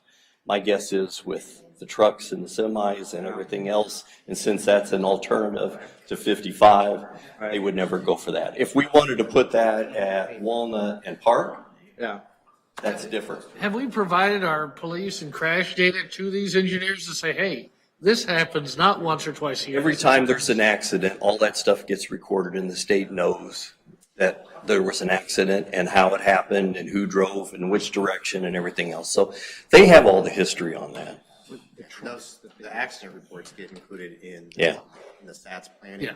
That's one of the goals that they have is accident reduction. So it's another avenue where we continue to bring it up. But they're going to look at a countywide basis and say, where's the higher prevalence? And they start there. And so this one, it seems a lot to us. it's not in the county. It hasn't risen to that level. So it is a concern, but that's another avenue where we continue to try to bring this up. Well, but like Meredith said, if we have a death, unfortunately, SAT's going to wake up and say, you know what, now we need to change that. It'll be freaking. Because Joe Smith died because we didn't change it before. Is SAT's going to wake up? Similar to what Jim said with, it takes time. Time and persistence. There's a lot of time spent on being persistent with people. See. Did you have another item for electric Well, expense? the one other thing did I put that on here?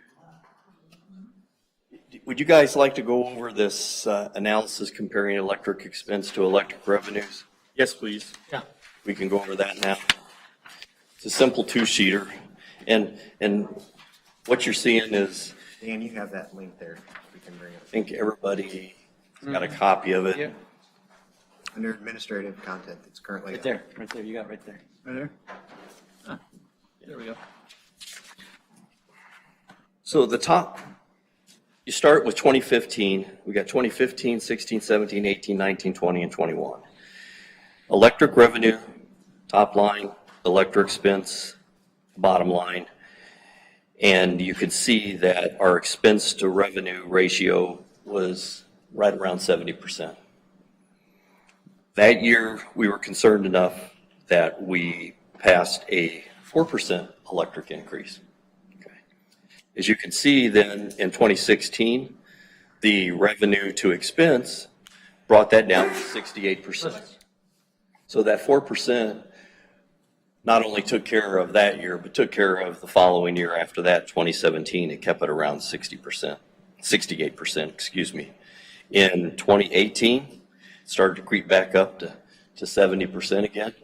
And the board passed in 2019 an ordinance raising the electric rate 3%. That helped us again. In 2019, it dropped down to 68%. But then these last 2 years, the projection that we got from our supplier was that they were going to stay relatively stable, but in both instances jumped up.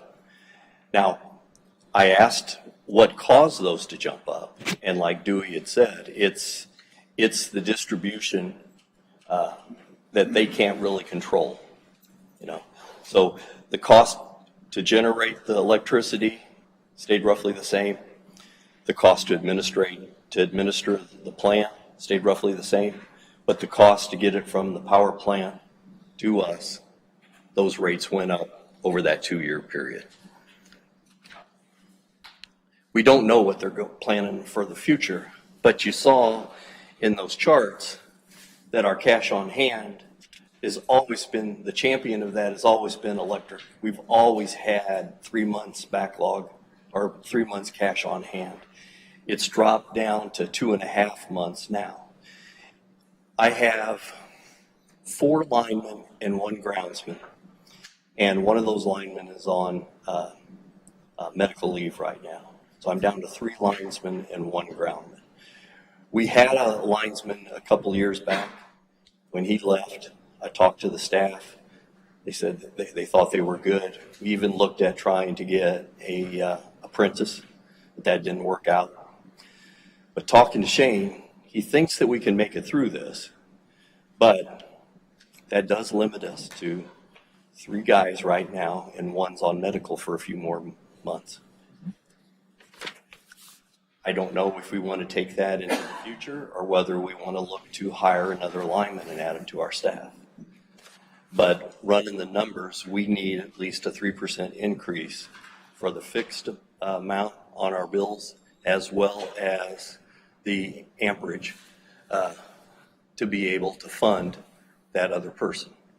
So a few questions here. We are talking a 3% increase on the facility charge as well as the unit cost. Okay.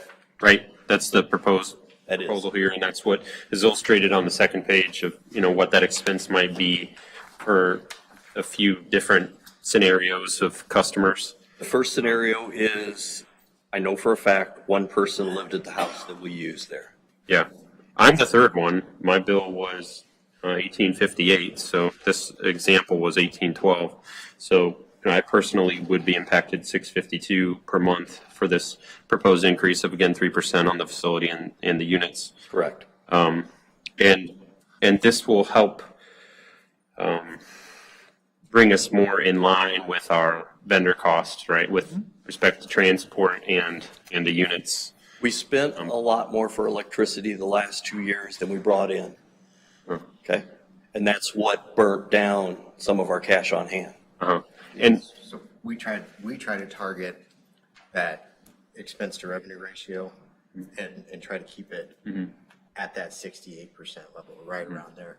That provides enough flexibility for the department to operate inside to keep everything that's delivered to the edges of town being delivered to home. yeah, I haven't calculated it myself, but do we know, the ending of fiscal year 2021 was 73.55%. Again, we're targeting 68. Do we know what this proposed increase would drop that to? The targeting 68, or because again, I think from what I understand, the electric department is short 2 linemen, and they've been trying to manage without it, but I didn't know if that lineman expense, which again, it's not a new employee, it's a replacement of an existing, if that expense is included in this 3%. I know I asked a lot of questions there, but. So I think the easiest way to explain this recommendation comes with, this is how you handle this coming year. There's a tremendous amount of talk at the state level on what the state's going to do in what form their clean energy jobs bill or act, clean energy job, I think it's Jobs Act at the state level, bill at the federal. Anyway, there's two kind of, whatever the state ultimately decides on which path they're going to take towards the governor's clean energy goals is going to have an additional impact on these things. That impact is not known at this point in time. So this recommendation on 3% is this year's recommendation, with the caveat that as we cycle through a full year, see if the projection that we've gotten from IMEA, which they update January, February each year. January they update and kind of give us the next year's projection, and is to be able to monitor that and see how our revenue compares, what that ratio is between our revenue versus our total supply costs, and see what that impact is next year or throughout the rest of this year. I think you're going to have to address this again next year based on whatever legislation comes out and whatever the impact is on that cost as they move towards, You think there might be another need for an increase? I think the next biggest driver is going to be what ultimately gets passed at the state level as it relates to clean energy. Right. They have cycled through an initial proposal that would have shuttered both CWLP and the Prairie State Energy Complex, which is where we get a bulk of our power. That would have been shuttered by 2035, which is the dead end of what our current contract with IMEA is at. That didn't pass as it is. Then they started to discuss, could you go to 2040, which changes your math on, how much, I call it end of life benefit you can get, that you get something paid off, and then, how many years do you have where you don't have massive debt service associated with it? So what becomes available for that end of life benefit will have some impact on where electric rates are going to go. There's been proposals on allowing those to extend beyond 2040 if they're able to install carbon recapture. They can capture 90% of the carbon out. So all those things have a cost to it too. So that's why I say I don't think this is the end of it for our community or any community that has any kind of coal. If you're not in a community that is already 100% renewable, that bill has impacts on what customers are going to see with their electricity rates in it. So I don't think The worst case scenario is that they shutter the plant before the bonds are paid off, and we still continue to have to pay for the bonds of a plant that can't be used. Yeah, so this is this year's. Yeah. And there's a lot of monitoring what the state legislation has, and then, and continuing to talk to IMEA as they analyze whatever the ultimate projected impact is on what does pass. And I hate betting on what the state's going to do, but I would lay wagers that there's going to be some form of this passed. It's a matter of what impact does it ultimately have. Will come out of negotiations that are going on right now. So this is our interim response, where what we look at is one of the metrics that we continue to monitor is what's our revenue to expense ratio when it comes to our supply input on that. And that's what that first chart shows, is we've moved beyond that kind of 68% target that we've tried to maintain in that area, which has given us enough comfort to be able to operate our department. And what we're seeing when it gets into 71.4 and 73.5 in the last years, it starts to squeeze what we can do with our staff. So it's got to come from one side. You're either paying it to, it either comes out of the supply or it comes out of the staff. And so right now we don't have the ability to lower the supply side, And we're tight because in the last couple of years, we've made up, That's why in the budget this year, about the only thing you saw that was getting purchased from the electric department was a pickup truck. To Usually we buy big trucks and stuff like that, but not this year. Right. To Dewey's question, what's that percent expense to revenue based on the budget then for FY 2022? It's right around 70%, because in this budget, you have the assumption that rate increase will not go in effect until probably, if you would pass it next month, we still have notification requirements that we have to go into for our customers to let them know we're going to do a rate increase. So it's not going to be for a full year. You're probably looking at the fall before you put that in effect. So if everything went as planned, you're probably looking at your electric expense is still going to be at least 70% of your revenue. Maybe the next year, but then it's always with what Dave is saying, you're looking at more cost in your electric. But for the FY 2022 budget, without the 3% increase, the percent expense to revenue would be 70%? No, Including. that's with it. That's including that's assuming the 3%. Do we know what that percent would be without it? So our estimate that we were given, So that's Pat again. So on page 18 of the budget, I've got it pulled up here. You go from 3.2 estimated on April 2021 down to 2.6 on 2022. So that figure on the funds, that's incorporating the 3% raise or is not? Page 18. Page 18 to 26. You're talking cash fund balances? Yeah. 3 to 2 to 6.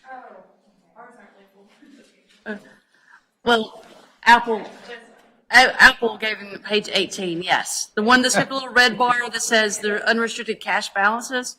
So is that 2.6 with 3% increase or without the 3% increase? I know it's projections, but. With the 3% increase approximately being adopted or be implemented in about mid-year. So you prorated that then, right? Okay, so do we have any clue? I mean, we're talking about passing the budget, so if we pass this, we've actually passed the 3% because that's what these numbers are based on, right? I always recommend you do them in conjunction with each other. Okay, so we're talking about raising rates and passing the budget tonight then, right? No, not talking about them, but we're not doing it. Okay, but if we approve the budget, then we basically have approved the 3% increase. Yeah, we would approve the budget next meeting in 2 weeks. So this will probably be on that meeting as well. Yeah. That increase would probably be on that meeting as well. You'd have two separate things. You have the appropriation ordinance, and our rates are set by resolution. So a separate, two different votes. But we'd have to do them in conjunction with each other because the budget wouldn't work if we didn't do the second part. You'd go further. You are 100% correct. Yeah, you go Can further. you say it louder? I'm just joking. Can you call my husband and tell him that? I'll let him know. Yeah, let him know. That's the only time you were correct. No, I'm sorry. Yeah, that's okay. I'll take one time out of a decade. I'll take it. Okay, so do we have a clue if we didn't do the 3% increase, where that number might land at? Oh, how much more you would, Just out of curiosity, because I think it'd be about $136,000. I'm just guess. I looked at the number so basically, a long time ago, so I'm not. So you'd probably be using maybe $136,000 in cash. about 2.4 then. I mean, if you go for 2.6, roundabout numbers, you go from 2.6 to 2.4 then, if we didn't do the 3% increase. Give or take a couple hundred, give or take a few dollars. Because I'm just trying to figure out where the numbers are because, if you look at those numbers, that 3% is really not going to give us a whole lot of money, but it's really going to impact our residents when we come out and say we need to raise that. It doesn't give us a whole lot of money in the first year, but it gives you enough money to fund that position moving forward. And that's where you really look at rate increases. You don't want to do a rate increase to go buy a truck or buy Right. pieces of equipment. But if you're going to add to your staff, you need to have that consistent funding source coming in. And that's what this would do for us. So how I much think is we're it gonna just to cost? clarify, I think we're just rehiring an existing staff member that we already had. But it's been a couple years since we've had that staff member. So no, we're not replacing a staff member. No. We're adding to our budget for, I think if I'm not mistaken, I think we had several linemen and then some were lost and they seem to have been removed from the budget.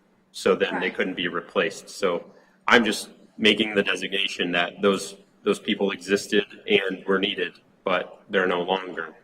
So I know it's kind of semantics at this point, but Well, some of the younger guys were brought in because a couple of the older guys were going to retire. One guy that came in and took the retired guy's place, he since has left. Shane's probably, 2-3 years away from retirement. So it probably would make sense to bring somebody in and get them familiar with the system to step into that position. Troy, who's a groundsman, could retire tomorrow if he'd like. He's got enough years in and enough, and his age, so he's to that point. So that leaves us then with essentially 3 guys to be able to take care of the whole town. I'm also looking at the cash on hand. So electric has 2.5 months cash on hand. The water, so when we bucket this under the utilities for constituents, the water cash balance is less than 2 months, which is less than our requirement. our goal. Our goal for how much we have cash on hand. So, But what you'll end up with is the vacation time, the sick time, the personal time that doesn't all get sold when somebody, if the whole water department quit and we had to replace them all and we had to pay them all out, you're right. We'd be under 2 months, but that's probably not going to happen. that's also the case with the electric. right. Exactly, So exactly. that's apples to I didn't mean to interrupt, but that's apples to apples on the comparison though. Yeah. Right. Okay. So I'm just Except saying for- there's a little except- bit more, when we look at cash on hand, the fire is burning a little bit bigger on the water side. When I look at that, Right.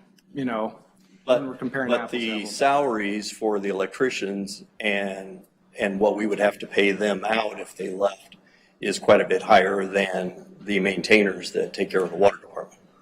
But at the end of the day though, we're looking at how much we have on, we would be in trouble either Cash on way. hand. Yeah. How much is it gonna cost us to hire another lineman? So basically, we're looking at taking the increase of the utilities. And I'm sorry, I'm new, so I'm sorry if I'm We dragging have to this out. look in the contract and But- see what next, It's like these replacing a years, yeah. position we already had, though, like Dewey said. But the thing is though, that position is not in the budget today. Right. So we're actually increasing the budget Right. to add a position. Yeah. I understand. So I just was curious of how much it would cost to add a lineman. And I'm not against it or for it. I'm just trying to figure out some base numbers. We have all the employee salaries on the village webpage under Okay. information center, and then down at the bottom it has salaries and benefits, and just pick one of the linemen, and that's roughly what a starting salary for a lineman would be, so. Yeah, so and I want to draw it back to what I think is the important spot to be looking at is that revenue to supply metric, right? Because whatever we take in revenue is going to 2 spots. So where we've identified, our key where we can get comfortable is if the supply cost represents about 68% of our total revenue. And right now that has edged up to the spot where it's 73, approaching 74% of it. The other 32% should be going to these service issues. So it's supply and service. And so anytime that we don't appropriately pass along a supply cost increase, what we have to do is lower the service side of that equation. The water funds are tied to this now, and water billing is substantially simpler than electric billing because it doesn't have demand charges and peak charges and all those other factors that go into how our supply ultimately ends up getting cost out. But we've got into the spot, and the reason that the water is moving there, it had never been to the 3-month target.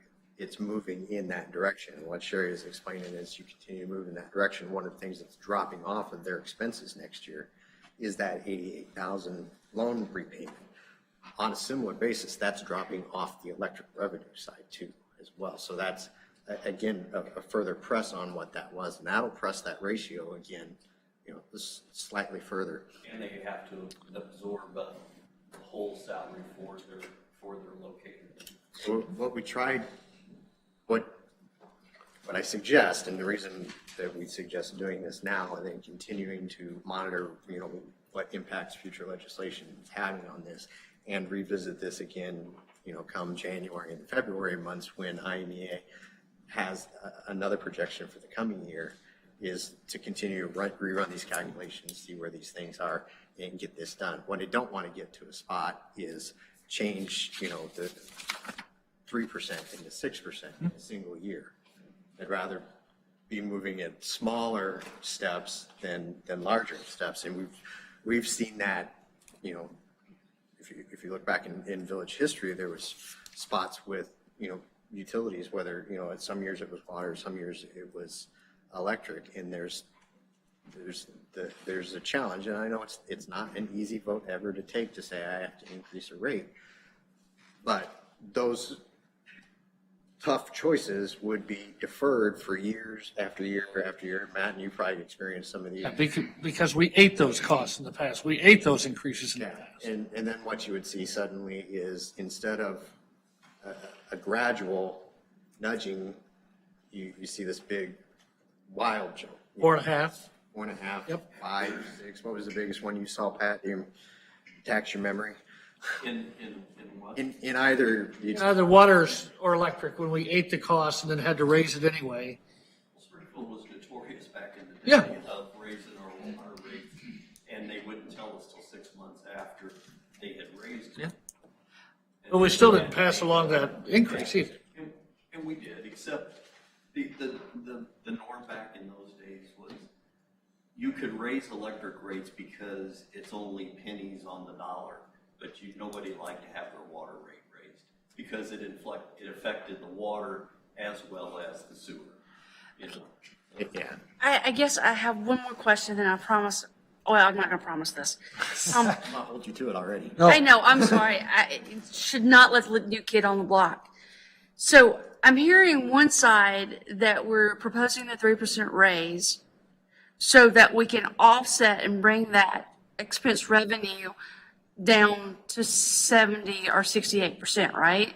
Yes, that will do it. But then I'm hearing we're going to increase our expenses by 100,000 to bring somebody else on.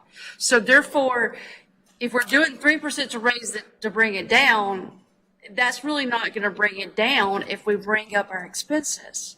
It's good to have a new kid on the block. There's two sides. Two sides. So we've got, right now, supply takes this level. Right. Service takes this level. Right? Okay? The percentage that is going toward the supply we're trying to get that back to 68. So you Right. slightly lower that, and you slightly increase. So they'll still equal 100 over time. Yeah, but we're really not Those numbers are about offsetting. the same, I think is Meredith's point. It's 100,000 It's compared to 100 to 136. 136. And what we're trying to do is similar to the strategy that was incorporated with the water. We want to set our service cost percentage to a spot where 32% of our total revenue goes to the service side of it, which is our maintenance, our response to outage, and our continued upkeep of this system, and then keep the supply cost at that 68%. So if we do the 3% raise then, and we hire the lineman, where are we at on the grid as far as that percentage goes? It'd still be around 73, 72%. 72. So Meredith's right. Not on the supply. The supply, the percentage that is going to your supply will decrease. If you Because if your metric is what's your expense to cost ratio or expense to revenue, which means you have supply expense, which doesn't change, but you increase what you're dividing by, that percentage goes down. So you guys are thinking the overall budget. If you look at it, it's electric revenue versus electric expense. So you're trying to compare it with the salary in there. What Dave and what we have here is showing that if our supplier charges us this much, if we raise our rates, it's going to help cover that, and it's going to bring that number down because we're going to bring more revenue in. That might have helped. But we're going to spend more on the other side because. But that's okay, because we need that person. To provide that service. Yeah. Yeah, If you but don't, we're, you won't but have the we're service. still increasing, okay, we'll come back, but I think that still though, we're increasing our expenses. Right. And then we're increasing our revenue, but we're not closing the gap on those, we're not bringing them down. I guess I'm just saying because, Moving up in tandem. yeah, you're moving up in tandem. We're increasing our expenses. You're right. Because we have the cost of electricity and we have the cost of that employee. Okay, But if we raise more revenue, we have more to pay for both of those. There's also the projection. Revenue, Meredith, sorry. but, This- yeah, I This just, second line that's on here, it says electric expense is better, it's better if you say supply cost. but that's my point though. I mean, that 3% raise is going, So to put we're it going to more- be using some of that 3% to offset the supply costs. So- And then but if we don't allocate some of that to our fixed expenses, where's that coming out of? So I think what Meredith is trying to say is, let's take the example, of we hire 5 employees and it costs us $500,000.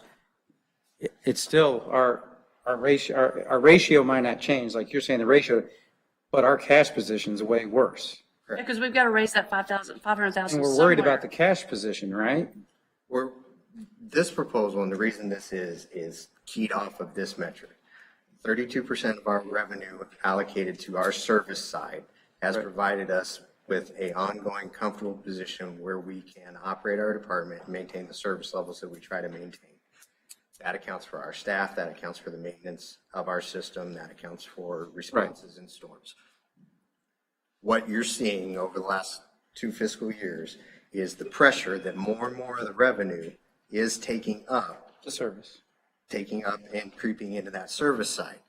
Using Dewey's terminology, we used to have a person in this that helped us with the service. Right now, we don't have that person because that ratio is moving higher and higher where more of your available funding is going to the supply, and it continues to go to the supply. So if you continue on this projector, and let's assume that IMEA's projection is right this year and they hold steady, which is the same projection we got the last 2 years. Right. We saw a 6% increase in our supply cost in one of those years and a 4% increase in our supply cost the following year. So there's 10% of supply cost that has increased over a 2-year period that has not been captured by our rates. That squeezes our service level and will continue to squeeze the service level. So can we possibly do a ratio of if we did the 3% increase and we added the extra person and sort of see where that would be at on that ratio?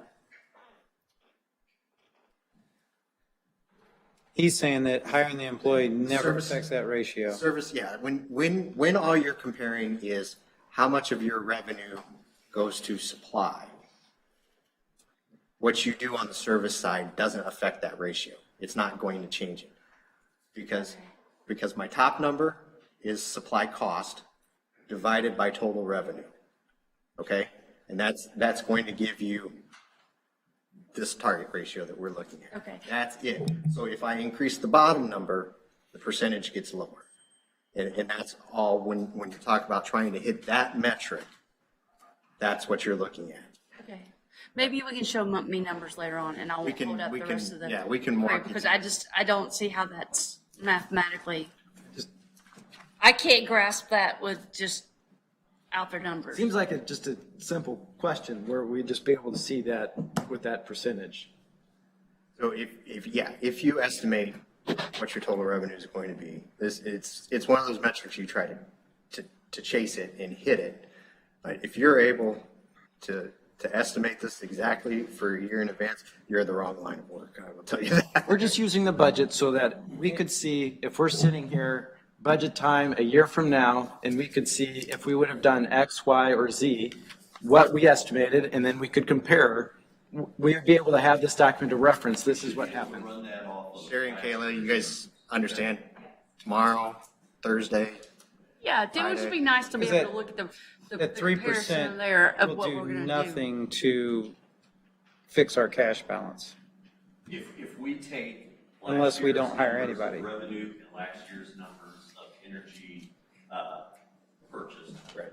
And then. I know what you're saying. 3% increase onto our rate. It's only going to be effective. We can show you how that affects. Right. That. Well, But we have to use last year's numbers because Right. we have no idea what that cost from our supplier is gonna be this year.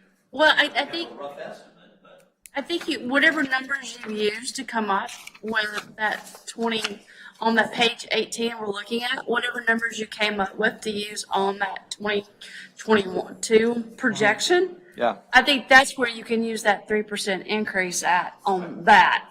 I think I know what you want, Meredith, and. Yeah, and I'm sure they do Sherry and too. Kayla think we If know. they don't, let me know. If I can't do it, just tell me I'm I crazy. want to see the percentage of personnel compared to the electric revenue. We got it. Yeah, I well- think I've got what she wants. We can walk her, and if we need to add Yeah, some yeah, more yeah. specifics Yeah, later, thank you very much. For the rest of the time. Yeah, thank All I you. got. Any questions for Pat? Oh, one more question. Water, where's water?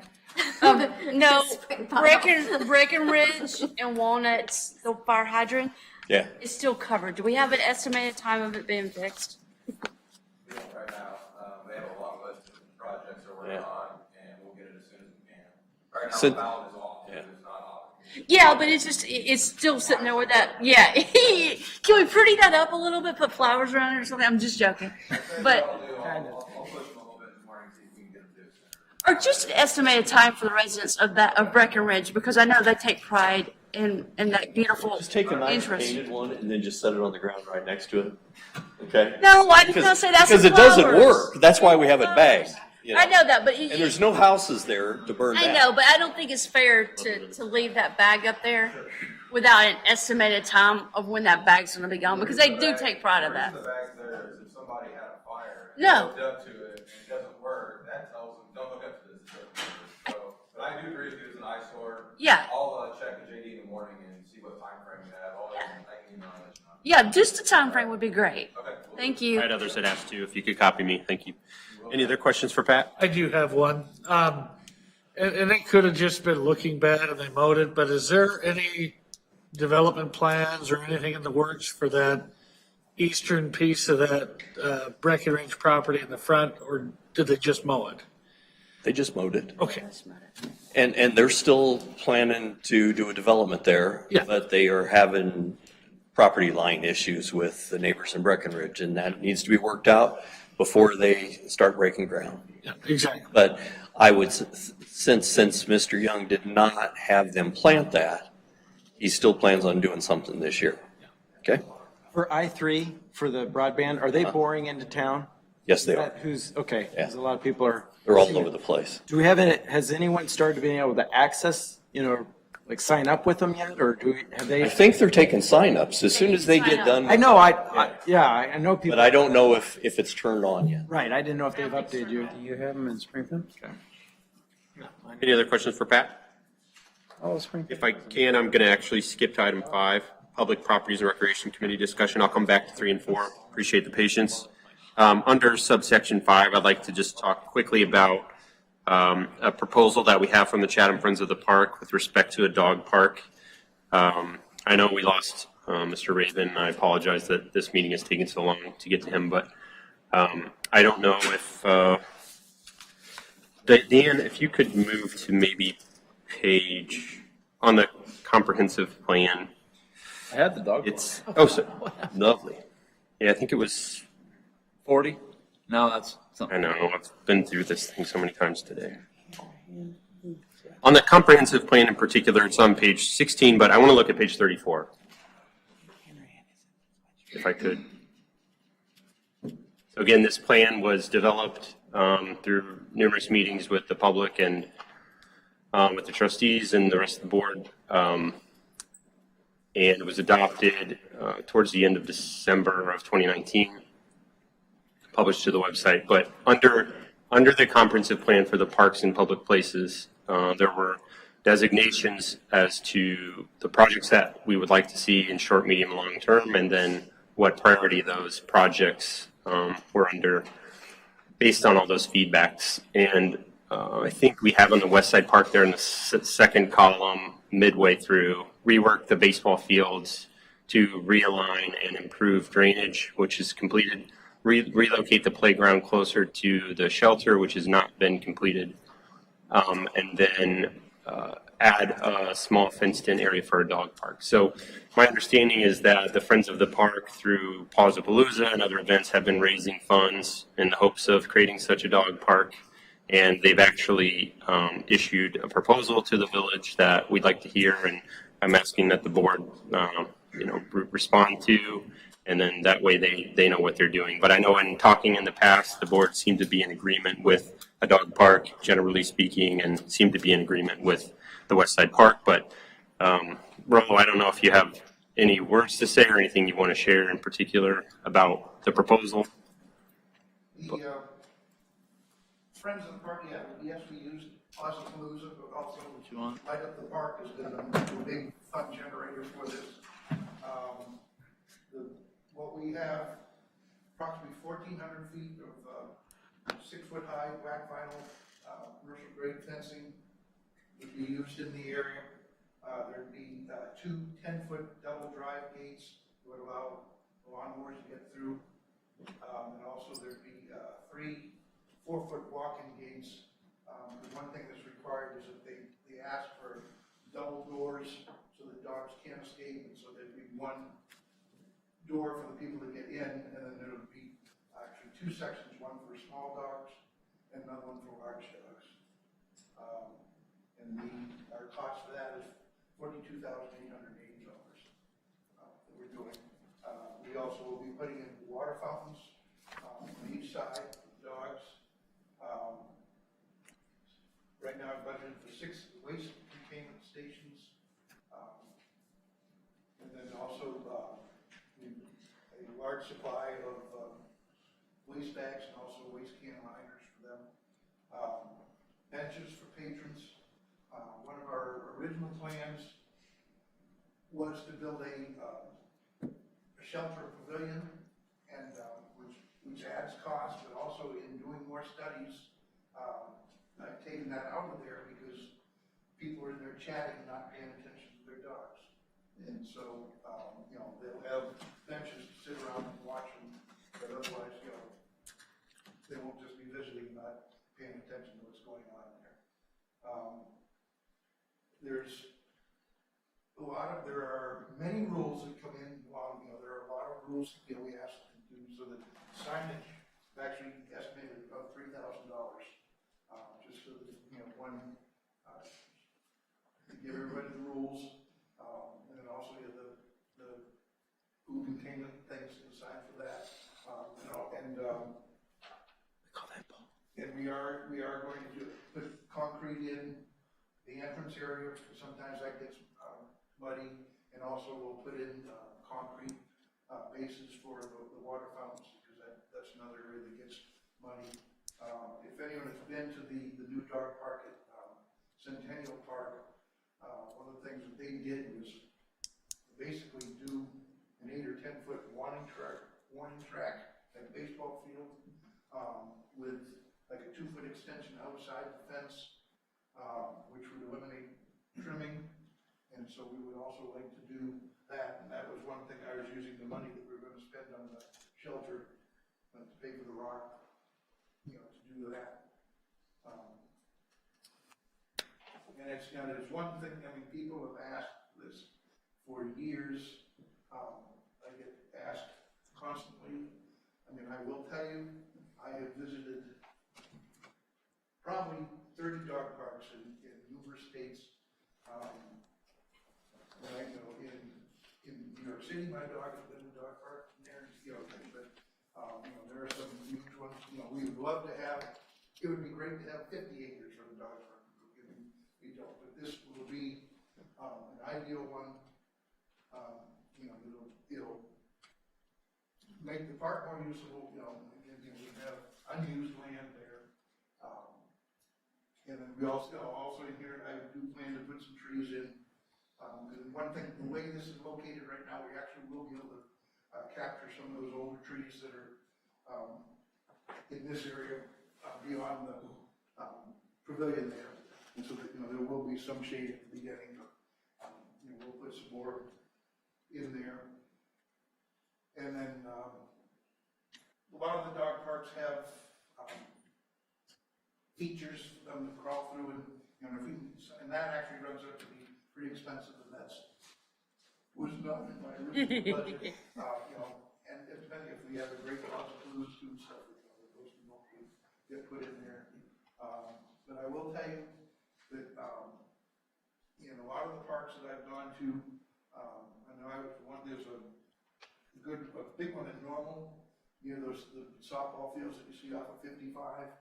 And I've got a lot of video there, and you do not hear you hear the people talking.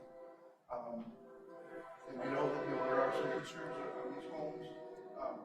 There's a dog park in Charleston that I went to, and their dog park actually butts up against 3 different property lines. And I spoke to the Parks Department director there and asked if he ever had any complaints about that. And he said the only complaint that he ever had was from one of the households. The man said that the people talking disturbed his wife. So it was not, you know, because you will see that for the most, you know, when you get a yappy dog in there, yes, you will. But for the most part, they are silent. Can I ask you a question, yes, sir, on the Charleston? Yeah. I actually lived there, West Side Park. Yeah. Which, my name's Terry Hupp. I've Yes. been to a few of these meetings, and a couple of your meetings as well. Yes. I haven't visited 50 yet, but I did take a look, mostly through Google Maps and aerial views of these, and some of them I have actually physically visited myself. The Charleston in particular, I agree, there's 3 houses which border on one side. However, it's also adjacent to a busy 4-lane road and several businesses. Banks, restaurants, gas stations, a Chevy dealership, and the other 3 sides, other than those 3 particular houses that you mentioned, they border commercial areas. The dog park borders a commercial area on 3 sides. I would assume there's a certain noise level associated already in that neighborhood because they have all of those highways, gas stations, other businesses surrounding it. West Side is a very small neighborhood park surrounded by only houses in a bowl where voice carries.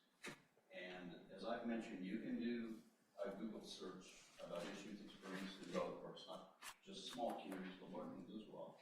And there have been concerns voiced by some surrounding areas with noise, yes, the look of it, etc.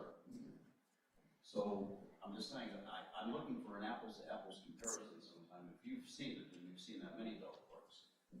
And I talked to Trustee Detmers earlier. He was nice enough to give me a call today and let me know a heads up that you guys would be examining. The ones that I found are more similar in nature to the experience of Charleston Park, where Idaho Fields in Decatur, good name by the way, I do like the name. That is located in Fairview Park. I used to go there for family reunions when I was a kid. That's a large community park in southwest Decatur, no nearby houses. Jacksonville's Pet State Park, near Nichols Park and Jacksonville Country Club, no nearby houses. Bloomington, Maxwell Dog Park, large park, nearby high school and middle school, near Interstate 74, no close adjacent houses. Springfield's 2 parks, local, Stewart Park and Centennial Park, they have no immediately adjacent houses, and they have a large park. Almost 90% of that is not near houses. There's only a few which border off into the distance. That's a concern I have as a resident. I talked to Mr. Devens about this earlier, and I'm looking for you from experience. Have you seen one that's in a small neighborhood such as ourselves, a quiet neighborhood, that is an apples to apples type comparison? I have not, and I don't live in 50 of them, but I did take a quick look at it. But no, I have not.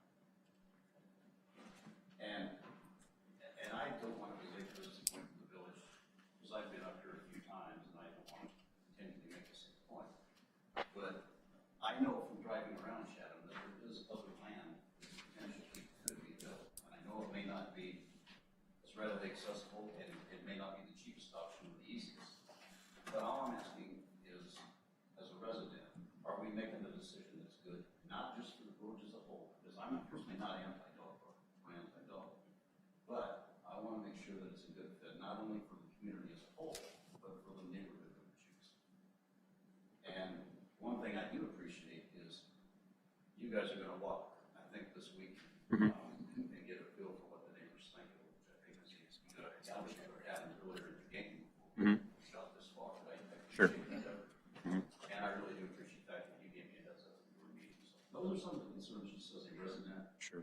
And you may, when you do meet with the actual neighbors that I have, they may be totally for it, in which case then I would certainly stand down and say, expect the best of it, and see what happens. Yeah, That's some of my concerns. Thank you. I think one of the hopes that I was looking for in polling that area is, are there concerns, and then are there ways to meet in the middle? Meaning, for instance, do we need to install a line of brush along that creek side, or along the northern end of that park, or the southern end, or any end of the park? Or are there modifications that could be made to the drawings that both the engineer that we've contracted and then this drawing here, which I think is done by village staff, are there modifications to the drawings that could, help remedy some of the concerns with respect to noise or visual appearance, and then still be able to obtain the dog park that many folks are looking to occur? So again, I think Trustee Scherschel and I will walk. We promised we would. We plan to. We still plan to. It will get done. But first, I'd like to thank you, the Friends of the Park, for all the work you guys have done to raise these funds and try to make this goal, high priority goal A, obtainable in the village. Just to give real quick on this drawing here, there's a small softball field and a baseball field drawn in there. The yellow square, yellow rectangle, I should say, is a proposed sand volleyball pit. So if you go out at the West Side Park today, it will be dead silent, guaranteed, because no one's utilizing it. That's just the fact. We've graded that land to flow north so that the water flows northward into the creek bed and out of that area. Before that, those baseball areas were sort of a dome or a cup, and the water would just sit in there, and it was difficult for the kids to play on. So the goal is to use the state funds to build the baseball fields back up, hopefully the volleyball fields, make the park ADA compliant with that pathway that you see there, and install the dog park. That's the end goal at this point. What's before this board is a presentation from the Friends of Chatham, Friends of the Park. Everybody, what? This is the Parks of the Friends of the Friends of the Parks of Friends. Is they're looking to build this in this designation. They did have a lawyer here tonight just to present the grant to the village. Unfortunately, we lost him due to time, and we need to know if you guys are willing to adopt this resolution, which receives the gift from the Friends of the Park and designates the park as being owned by the village. I think some of the concerns that we'd heard before is increased maintenance costs, right? And we all believe that, we have a lot of parks today, they're beautiful, but I think some of us amongst this board and maybe others in the community believe that not enough money is being spent to maintain them. And so maybe we shouldn't add another thing if we can't maintain what we have.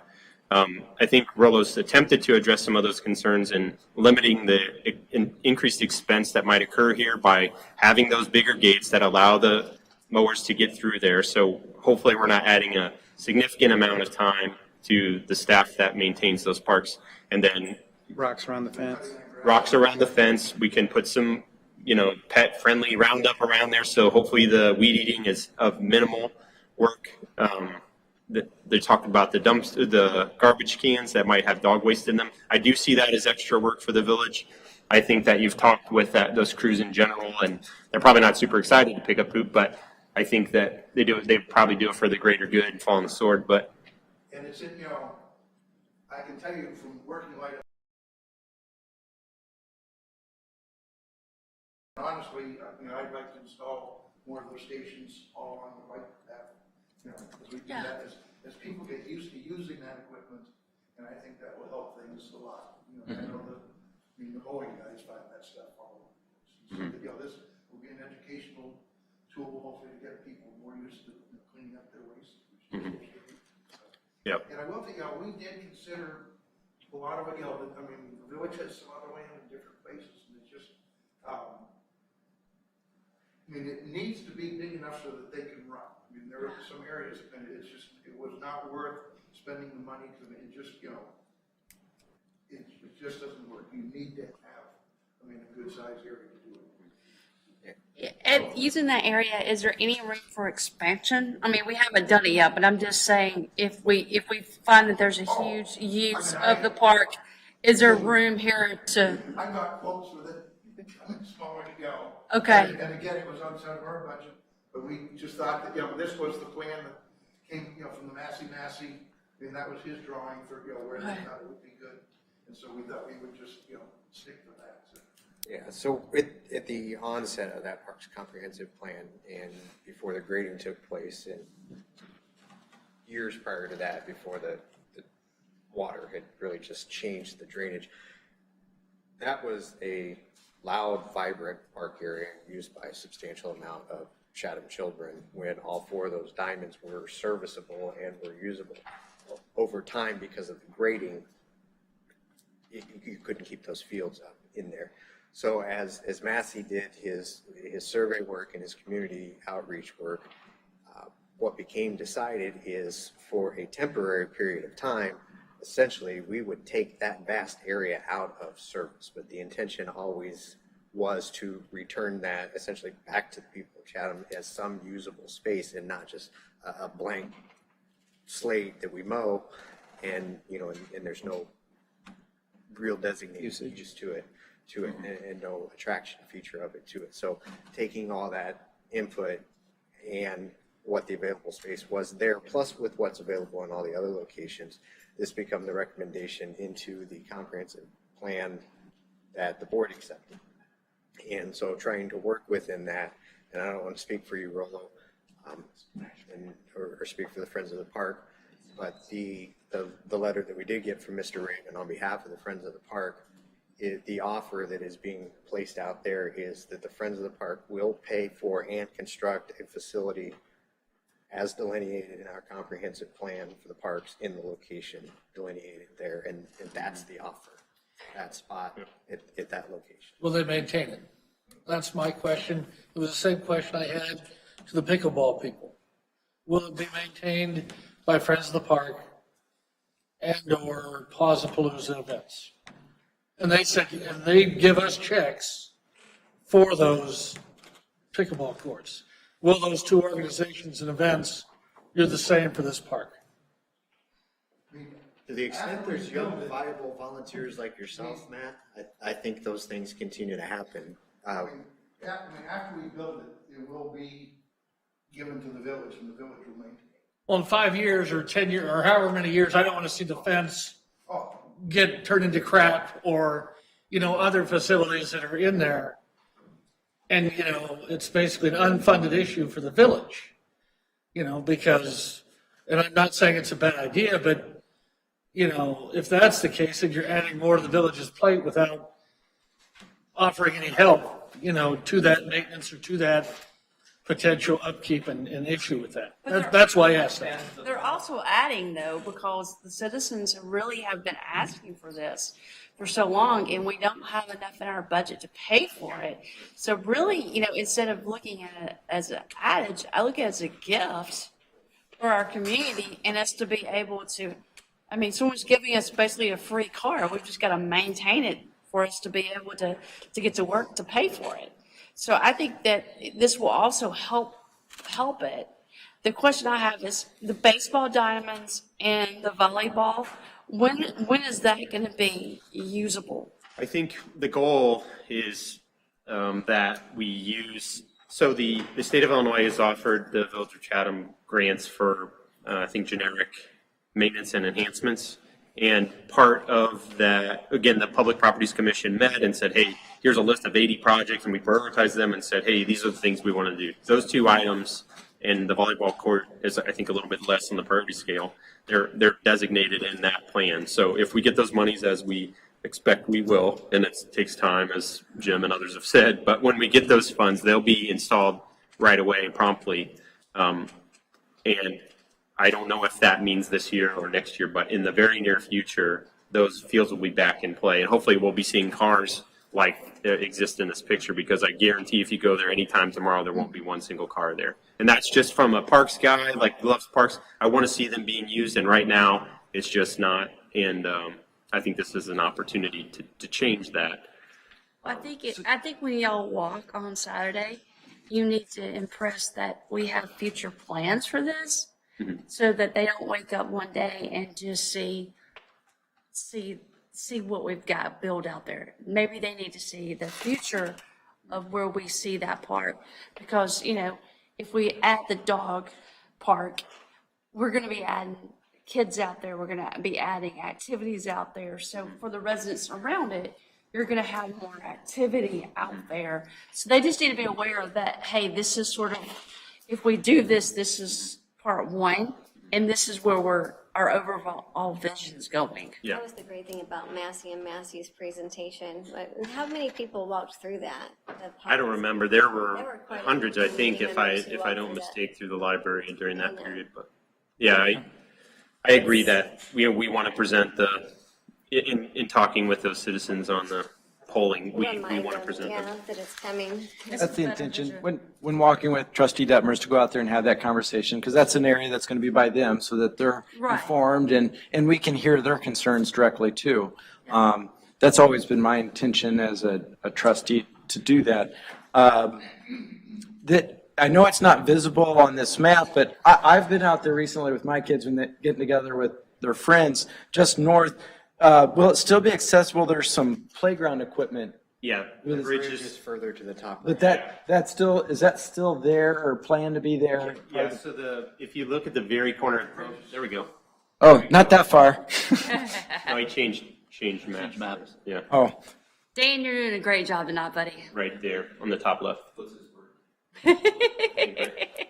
It's his birthday. We're making him work. So that's the park in its regraded state. The pavilion remains. That bridge right there was one of the items on my thing here that I talked with Dustin about, maybe creating a ramp there that could make that a little bit smoother transition from the ground through that bridge onto the other north end of the park. But the gray tannish area in the center near the top, that right there is the playground today. And there's some swing sets in the two little dusty spots there to the right, and all those things remain.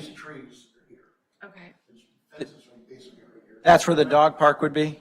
Right. So no impediment to that bridge or to that playground area. The more accessible spot, I think, was one of the items on the list. But I think it needs some love, and there's a ton of work that needs to be done at Westside Park. I personally see this as a gift to begin some of those things.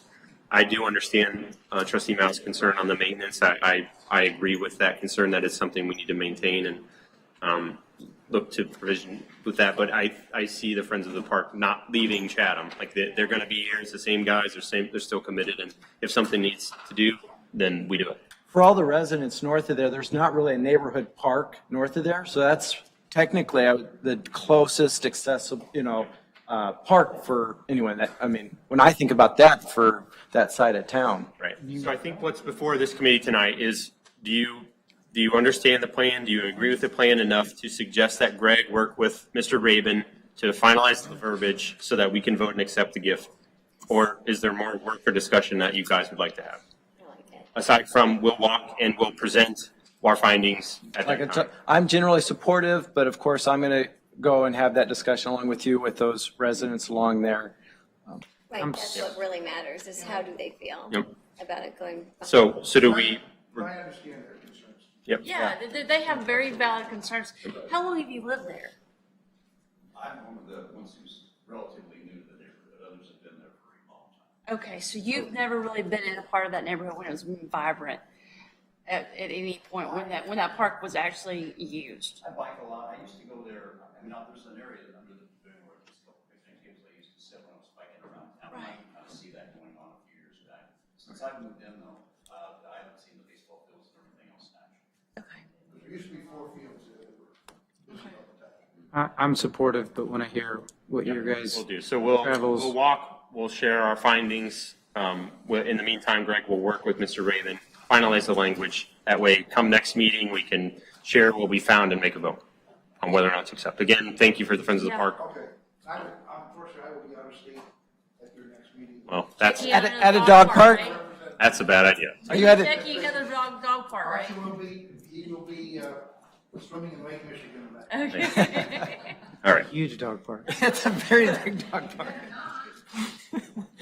sure. The location though is still, it's supposed to be next to the pavilion then, right? Like heading Correct, on the west side of the pavilion, south of the creek.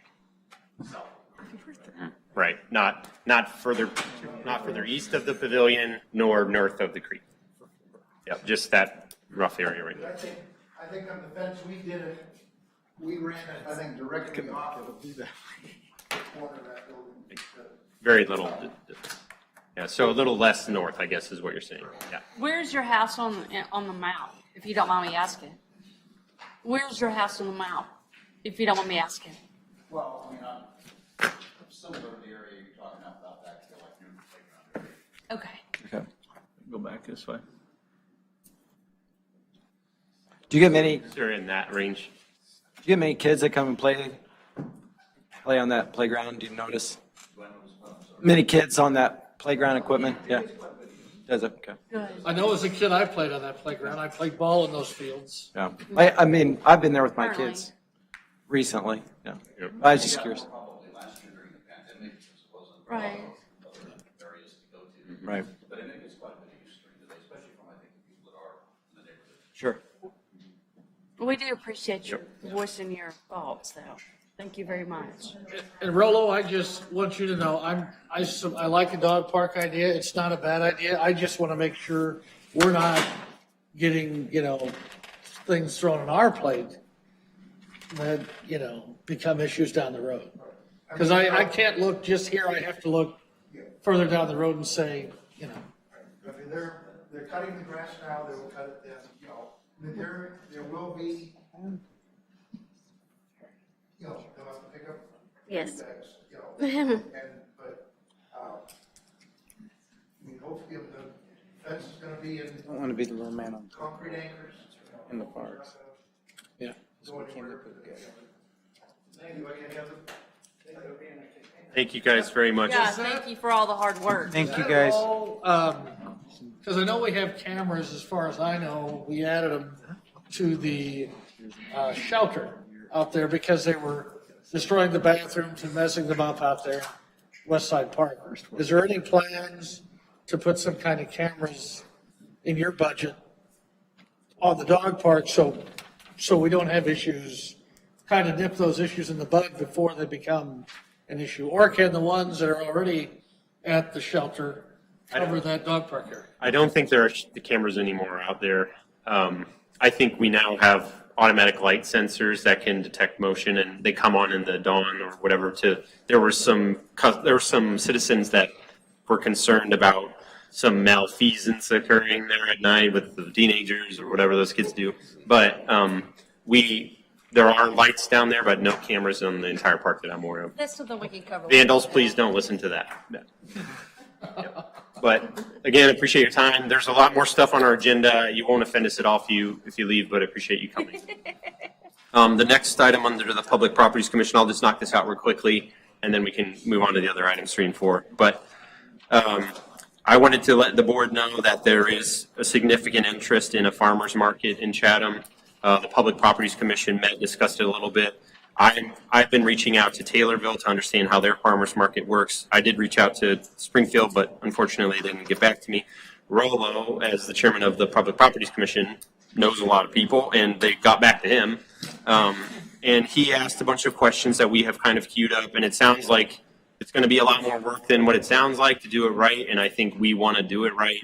So the Public Properties Commission we'll probably have another meeting in which we ask for public interest to help us facilitate this thing. I think it's a lot of work. Everybody's really busy, but we definitely want to make it happen. Just to set expectations, it probably won't happen in 2021. But if any of you board members have any suggestions there, let's talk because we're trying to make things happen. Last year was Kayla Draven, who just got promoted. And she's willing to come speak to our next meeting. Yeah. But just said that there's, do not do it like that. There's a lot of issues to be concerned with. So, Right. It was great information, and, knowing how to do it well,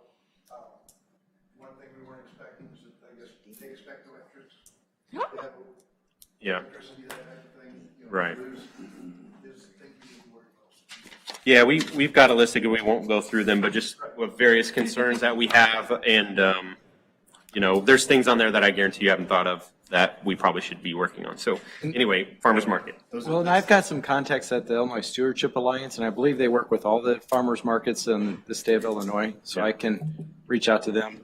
Yeah, that would be great. In addition to Kayla, Kayla's great. You know, there's premier sponsors, there's porta potties, there's electric, there's closing the roads off, there's Department of Public Health approvals and all kinds of stuff that we want to do right. Yep. Yeah. We're going to gain some enemies, especially in Auburn. That's okay. We'll inundate them with the branch Yep. problem and they won't. Yeah. deal with it.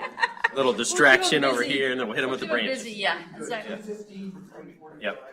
Another item, there is. Hang on, I want to say something because this I think was one of the things that was, projects like this, I think was the purpose of the Parks and Recreations Committee. So I think you guys being willing to take on, to try to figure out how to do this and, you know, and what it takes to do that. I commend you guys for being willing to take something on like that.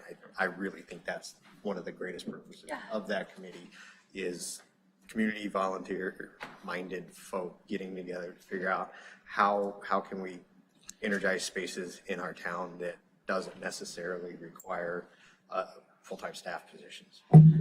Thank you, Rollo. Yep. Share that, please, with the committee. Yep. There are complications too with personally, I think that maybe the vendor should pay a small fee and we could save those monies towards park improvements and use them on maintenance and all kinds of things. So there's a lot of things that go into it. Again, as you see opportunities to get involved, please do so.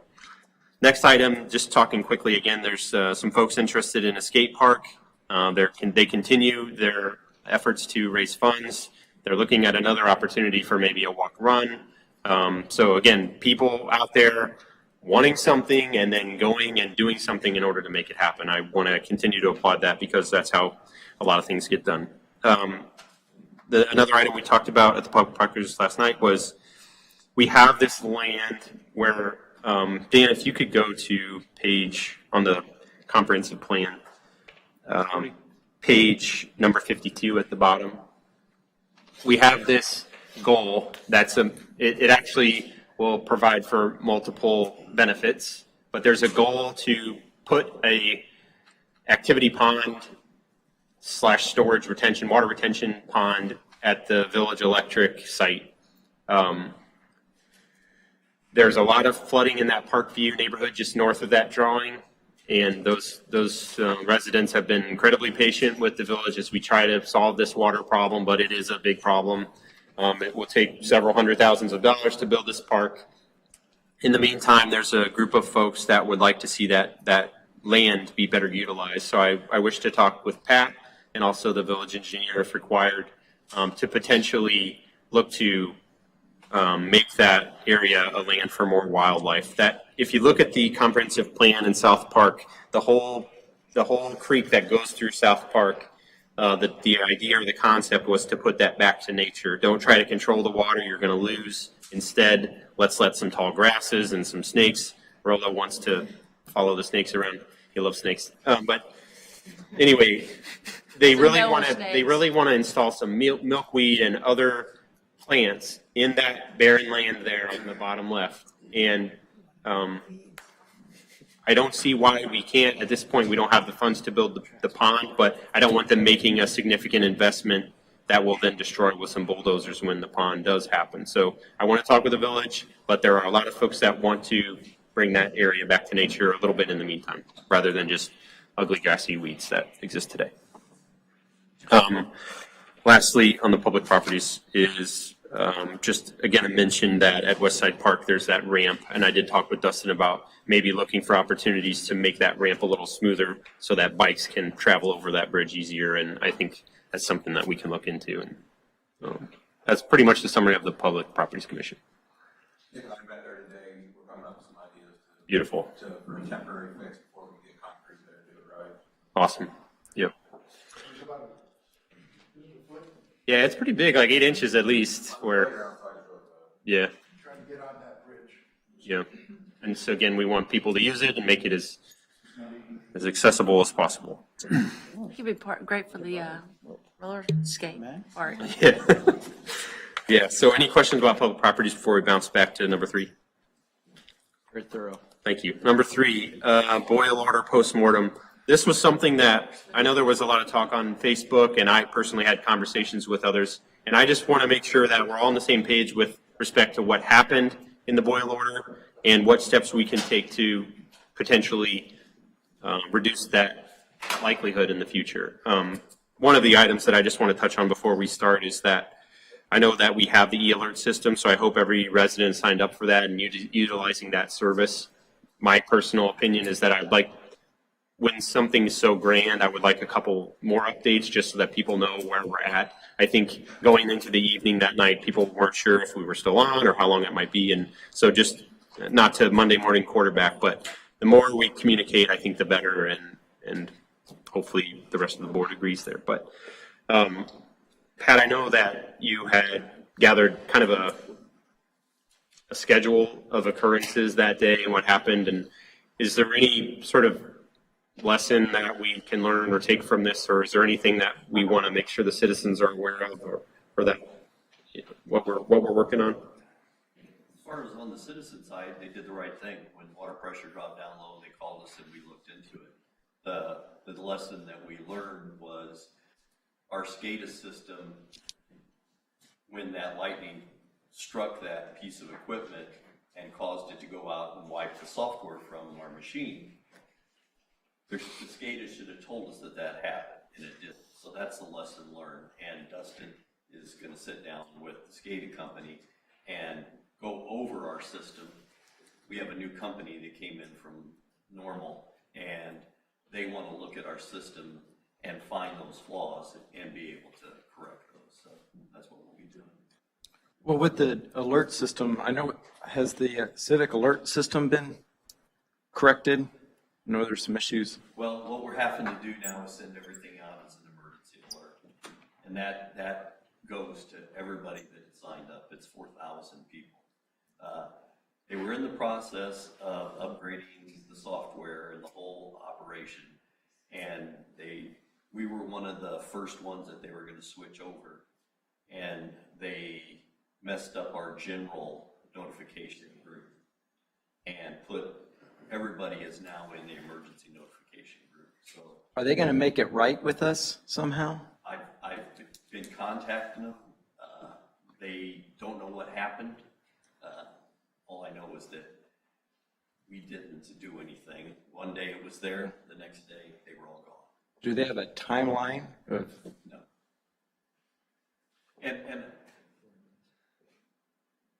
it's too bad because we just finally got up to speed on that system, and then they're going to change it. Right. But if we don't get any kind of satisfaction from them, I'd like to, maybe switch to somebody else. But there was a cost at the beginning to put all that together and collect all that stuff. So we'll give it a little bit more time. As long as the emergency one's there, we're fine.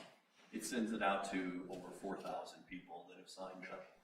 And, more people sign up every day. I can go in there and look, and, there'll be 3 or 4 people almost every day that comes in and signs into it. Yep, and I think it probably wouldn't hurt I know Dave did recently, and if the rest of the trustees or maybe the village Facebook page jumps out there and says, hey, e-alert, sign up, here it is. I know one of the questions was, is it on our bills? I don't think it is. No, it isn't. But any opportunity you have to share that system, the easier the word gets out. And again, I do wish with such a grand scale that the updates occur a little more frequently. But Can I ask one thing? When the chamber puts together new resident packets, we might be, if we were able to print out something and put it and get the chamber to put it in the bags for the new residents. And that would just remind them that, hey, we do have that, or anything else that could be used in that. Dewey, when you give the village report at the chamber meeting tomorrow, 7 a.m. tomorrow, I'll be providing that update. Yeah, you could Yeah, sign. me, because I can't make it. Yeah. Mention that and have Ashley and I don't Mike. know, maybe if you know somebody that works for the chamber mayor. Oh, I'm not gonna warn. You just, you Say, hey, take care of that tomorrow. when you start to collect again for Yeah. a new hire or the new resident pack. New hire, new resident. New hire joined the village resident workforce. I warned you guys at 8, I was gonna hit the period where I hadn't eaten for way But too I long. think if we did that and then, Please put your area code in. yeah, if we did that and if we also did the app that we have where you can find stuff. 311, yeah.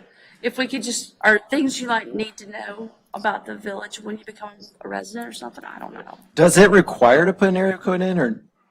Will it- Okay. Is that other, yeah, because now you have two anyway in the 217. A lot of those numbers came over from old landline. Yeah. I hope that it brought area codes with it. But it does say, that's the nice thing about this software, is you can go in and look at the results and say that it sent to 2,753 text messages and 12 bounced back. So they either have a bad phone number, or they put something in wrong, or they don't have that phone anymore, or, you know. And then the system is supposed to be smart enough that it cleans itself. If after 3 or 4 times it tries to go to a number, it just takes that one out of your system. So we like it because it's easy to work with. You can do it on your phone. I got an app that I can put on my phone and send an alert out from my house, or anywhere sitting right here, right now, I can send an alert out. But what happened with our general notifications? Nobody seems to know. So again, in summary of the boil order postmortem, lightning strike caused the SCADA system to not alert.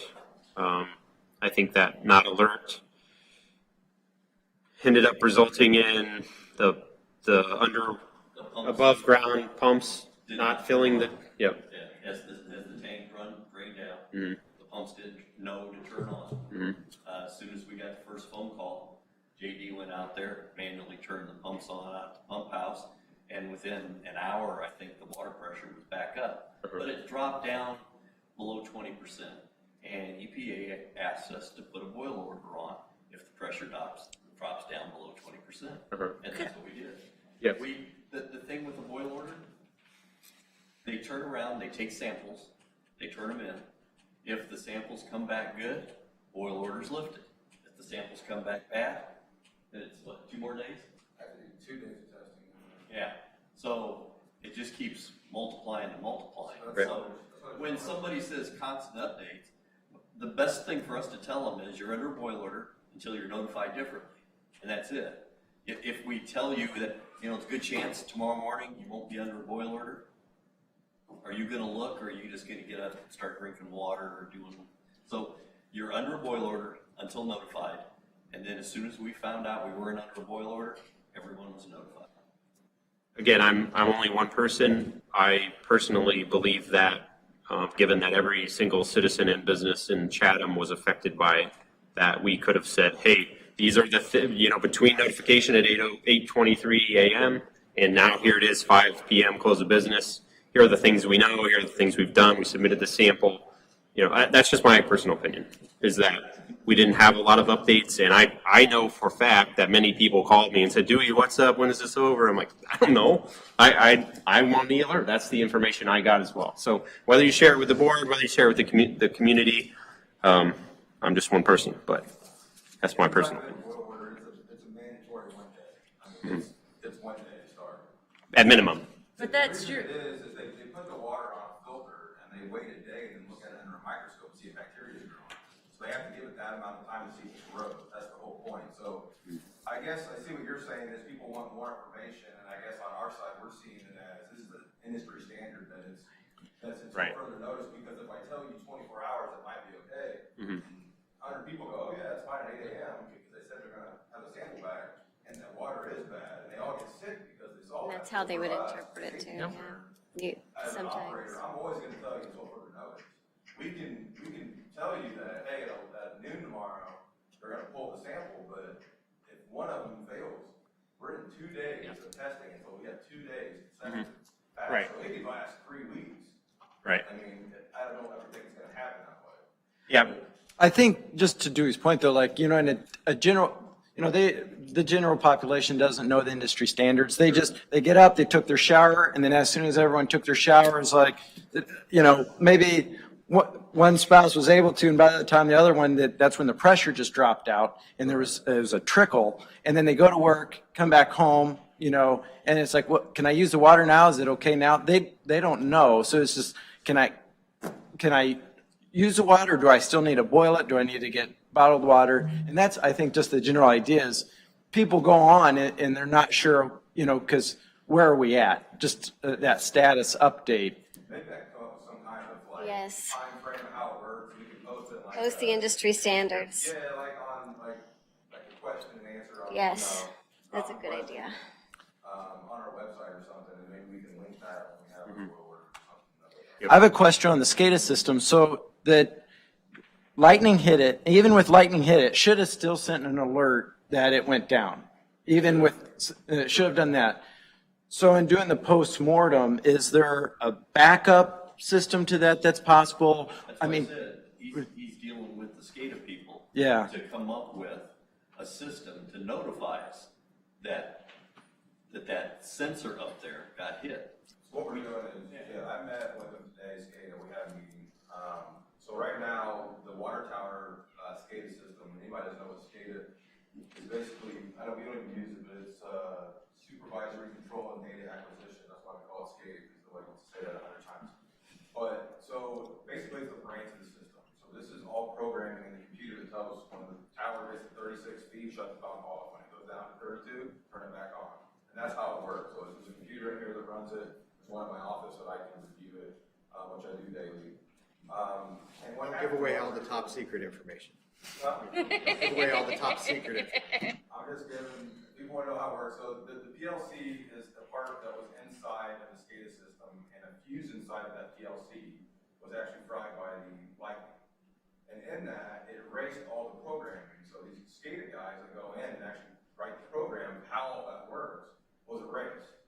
So the system was actually still running, it just wasn't doing what it was supposed to do. So when JD went out and switched it from working as the brain's telling you what to do to just work off of pressure, which means the pressure in the water main is regulated by the pressure, and then as it drops to a certain pressure, the pumps kick on. We put it in pressure mode, but it never did that, even though it showed us that it was doing that. We ran in that mode the entire time the tower was being painted, but it didn't work in one day when we were in this situation. So what we have is a single point of failure at the water tower. So what we're switching it to, and that's in that situation, if the computer actually knew that it was down, even though it was still talking but not giving the right information because of the programming, it should have went to a local pressure at the pump. So if the pump pressure is 52, it'll kick the pump on, and at 57 it'll shut it off. That programming was out there. It never kicked on because the SCADA system thought it was working correctly, even though it wasn't. So what we're going to do is we're going to change now that any time that any of the data like flatlines for 3 hours, it immediately kicks into that local SCADA program where it'll just run off pump pressure. And that way this will never happen again. Also in that, we'll come in with some procedures where if we go into that mode and get alerted, we'll have a guy that will sit, every 3 hours and check tower level manually. We'll go with some different things. We'll have a system in place, but right now we're working with SCADA. They're going to come in for about a week or two and try to rewrite all the programming. And then we're going to come up with a 5-year plan to upgrade the system completely and present that to you guys with a price so that it works correctly. Exactly what I was looking for in this postmortem. Yeah. Any questions? No, I think that's excellent that they were on it that fast. One question is, do we have any idea when the lightning hit? So how long it took that it ran flatlined? We don't, because at first it hit, we didn't know that's what it was. And as we learned, it actually took out our meter reading system and the backup police radios, so like off the tower. So this hit 3 different things. We're working on fixing all of them right now. But obviously the water tower was we have an insurance claim on that now. We're pretty sure Auburn was behind it. Oh, or They Rochester. sent their lightning. It was a preemptive strike. Great, any other This wasn't questions? lightning. Yeah, what kind of good news, bad news thing is, and Dustin's got a lot of spots that they learn a lot from what Yeah. happened in here. And, and if you have any other ideas, you can see he's very open to listening to ideas on what kind of information the layperson might need and how to handle that. So perfectly fine. Bad news, it happened. Good news, the whole thing is these guys are actually so good at what they do in maintaining this system. This is very rare, and the reason people don't know, aren't used to what a boil order is because we just don't issue boil orders. They catch so much of this and preempt a lot of these orders from happening, and it also, lends to the spot on why they respond so quickly to try to avoid having to issue a boil order, because you see a day of doing something different is traumatic for some. So, Yeah, and thanks to the switch to chloramines, we're able to pick up CWP water more quickly and have that be less of an impact. So, all right, you skip number 3. Any other? Number 3. Yeah, number 3. You've never Dogs. done number 3. Number 4. Oh, you guys changed the numbers on me. All right. Any other yes. questions for the water? All right, number 4, there was a... 3. You Here, guys changed numbers. I can't help that. Just I printed this earlier in the preparation. title. So, number 3. There was interest in some community members to, I guess we have an ordinance, right, that says no home could have more than 3 dogs or 3 cats. And there's some folks that adopt dogs and rescue them, and they were looking for more than that. I don't think they necessarily had an end number, but obviously one of the things we have to consider is those folks' neighbors and NORS and all kinds of things. So, Pat, what did you find? You looked at state law. State, right. So we have Well, I 3, looked and I up- think Trustee Scherschel looked up some research on the state level. Yes, when she reached out, I found there's the Joint Committee on Administrative Rules for the animals and animal products. I'm trying to think, for foster homes, basically. It's and it says for licensed animal shelters shall be responsible for to get licensed and have no more than 4 animals, so dogs or And cats. that's sort of the state level. That's for a license. So I responded back to her with that state code that said 4 for those licensed shelters. I don't know what process she's going through to foster her dogs, but I said this is something at the state level, so. So if she has over 4, she would need that license. Right. So She if. has, is it 2 dogs and she wants to foster 2 more, right? Or does She she have has 3 two. and she wants to foster She had 3 and she was concerned that she could end up getting 2 together. like a total of 5?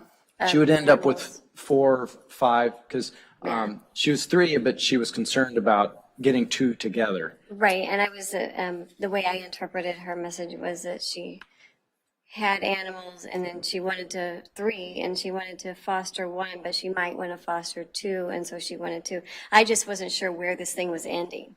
Right. What number were we going to end Well, on? and that's where I saw is like we have a state code Yeah. that says 4. So if we wanted to be consistent with that, Mm-hmm. if she's following the state rules, because I would have the same concern. That's what a lot of constituents would have a concern of. So we could do that is mirror, and I responded with that, and she said that sounded good.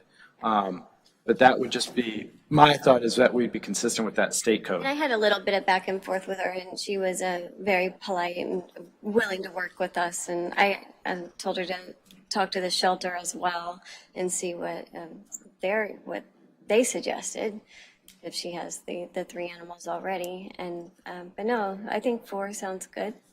If we raise it up, will that make her happy? You said She was happy with that when I sent that code to her. Yeah. Are you 2 gentlemen good with 4? I'm good with 4.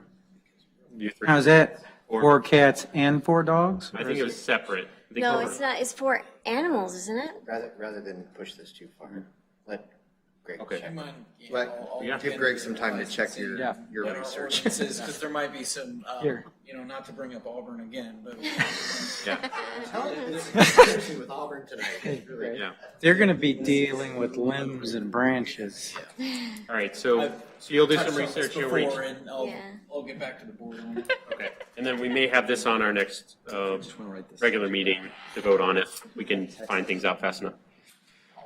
All right, the last item under new business, I'm skipping way ahead. Yeah. Park conditions generally.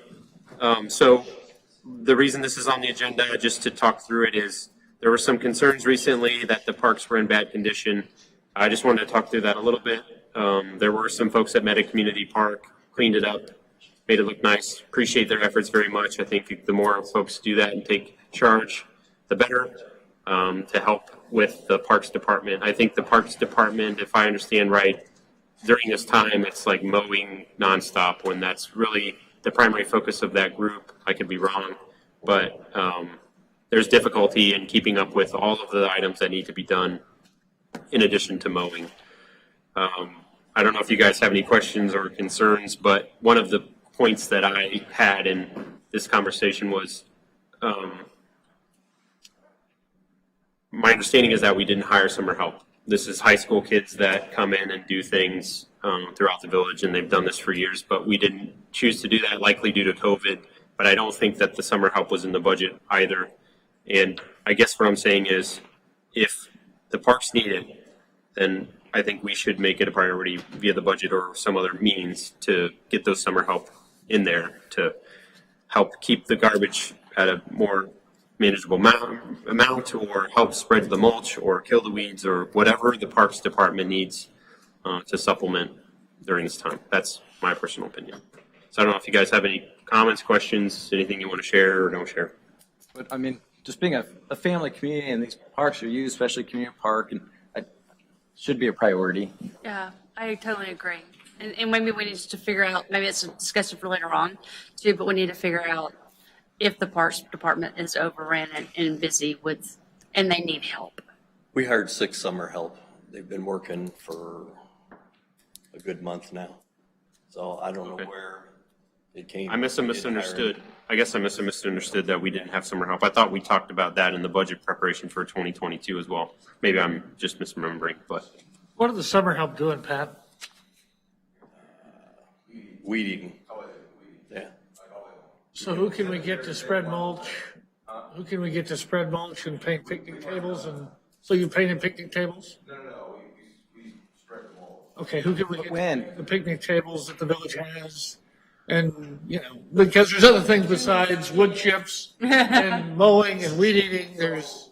Typically how we work, we are understaffed for what we mow. We mow a great deal, not just in the park, but right away all over town. We're very busy. When the grass stops growing in August and later in the year, we get a lot of those projects done. But right now it's been raining by spring, so this summer these guys are just non-stop mowing and weeding when we're dodging the rain and shit. So that's where we could get more done that way. But yeah, the wood chips were done. They weren't done prior to the 4th of July because it was so wet back there we couldn't get a machine. We tried and tried. Rolo called me. I called Nick. I talked to him every single day and asked him to do it. He couldn't get a machine back there. So they killed the weeds before 4th of July. That next Monday, the wood chips were put out there. How long have Use we a had? machine to spread the wood chips? We used to backhoe the home from JC's over to that, and then you drive them on and put them in different piles, and the kids rake them out. And that's on the east side of the playground, I think. So do we need more monies in the budget? I know that in 2022. And just, I think, again, it helps to educate us all, because a lot of people ask us, especially at parks, is do we have allocations in the budget for these recurring items? Like, I guarantee we're going to need mulch at this time next year. You know, like it's just a routine, and I think if it's $10,000 that we put in twice a year, that should be always in our budget, and there should never be a question about whether or not we have mulch, because assuming the price didn't go up, we have the money allocated for it. And personally, again, I don't want anybody to take offense to this, but I think that we do utilize other groups within the village, whether it's the JCs, Friends of the Park, and others, and I personally agree that we should allocate monies to that and not be reliant on those groups, because those groups are difficult to fund when the Sweet Corn Festival or other things are canceled, and then there's not enough money for them to throw around. So this isn't an insult to you, Dustin, or your team or anything like that at all, but I want to make sure that this board is doing what we can to support you and the needs that the citizens have. That's why this is on the agenda. No slam to any group. It really is an attempt to make this work better. Very well said, Dewey. I mean, we want to support you because we don't want anybody else. We want our citizens to have what they want, and we don't want them to go on Facebook or anywhere else and slam you for something that you're not capable of doing because we haven't done our job. So if we can help, let us know. Really? And on the picnic tables, the JCs are the ones usually repair and paint those every year prior to sweet corn. And that is something we do still want to do. Well, I know that, that's the reason I brought it up, but again, there's the village's picnic tables and, you know, it should be done by the village. I know we rely on, you guys do it, but it's something that, they're village picnic tables, so they should do it. But I'm happy you guys do it, but I'm just saying, you know, it's like a crutch for those picnic tables. It's like we're relying on you guys to do that, because you guys have done it for a long time, and I know that. And I know we all appreciate that. But, you know, we shouldn't, and you shouldn't be expected to do it just because you've done it for a long time. And I know even just the lumber cost for. Oh, yeah. Yeah.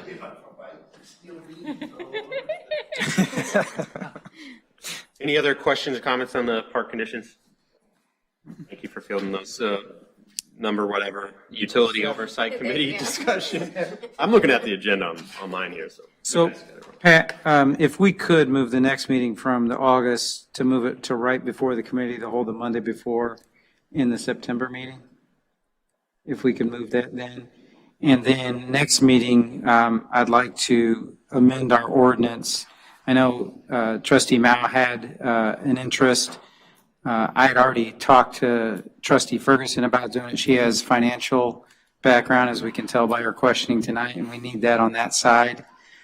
So to amend it to include Trustee Ferguson and remove Mr. Mann, because he's no longer here. And then we can start having meetings again, if that's okay with everyone. Is everybody amenable to that? All right.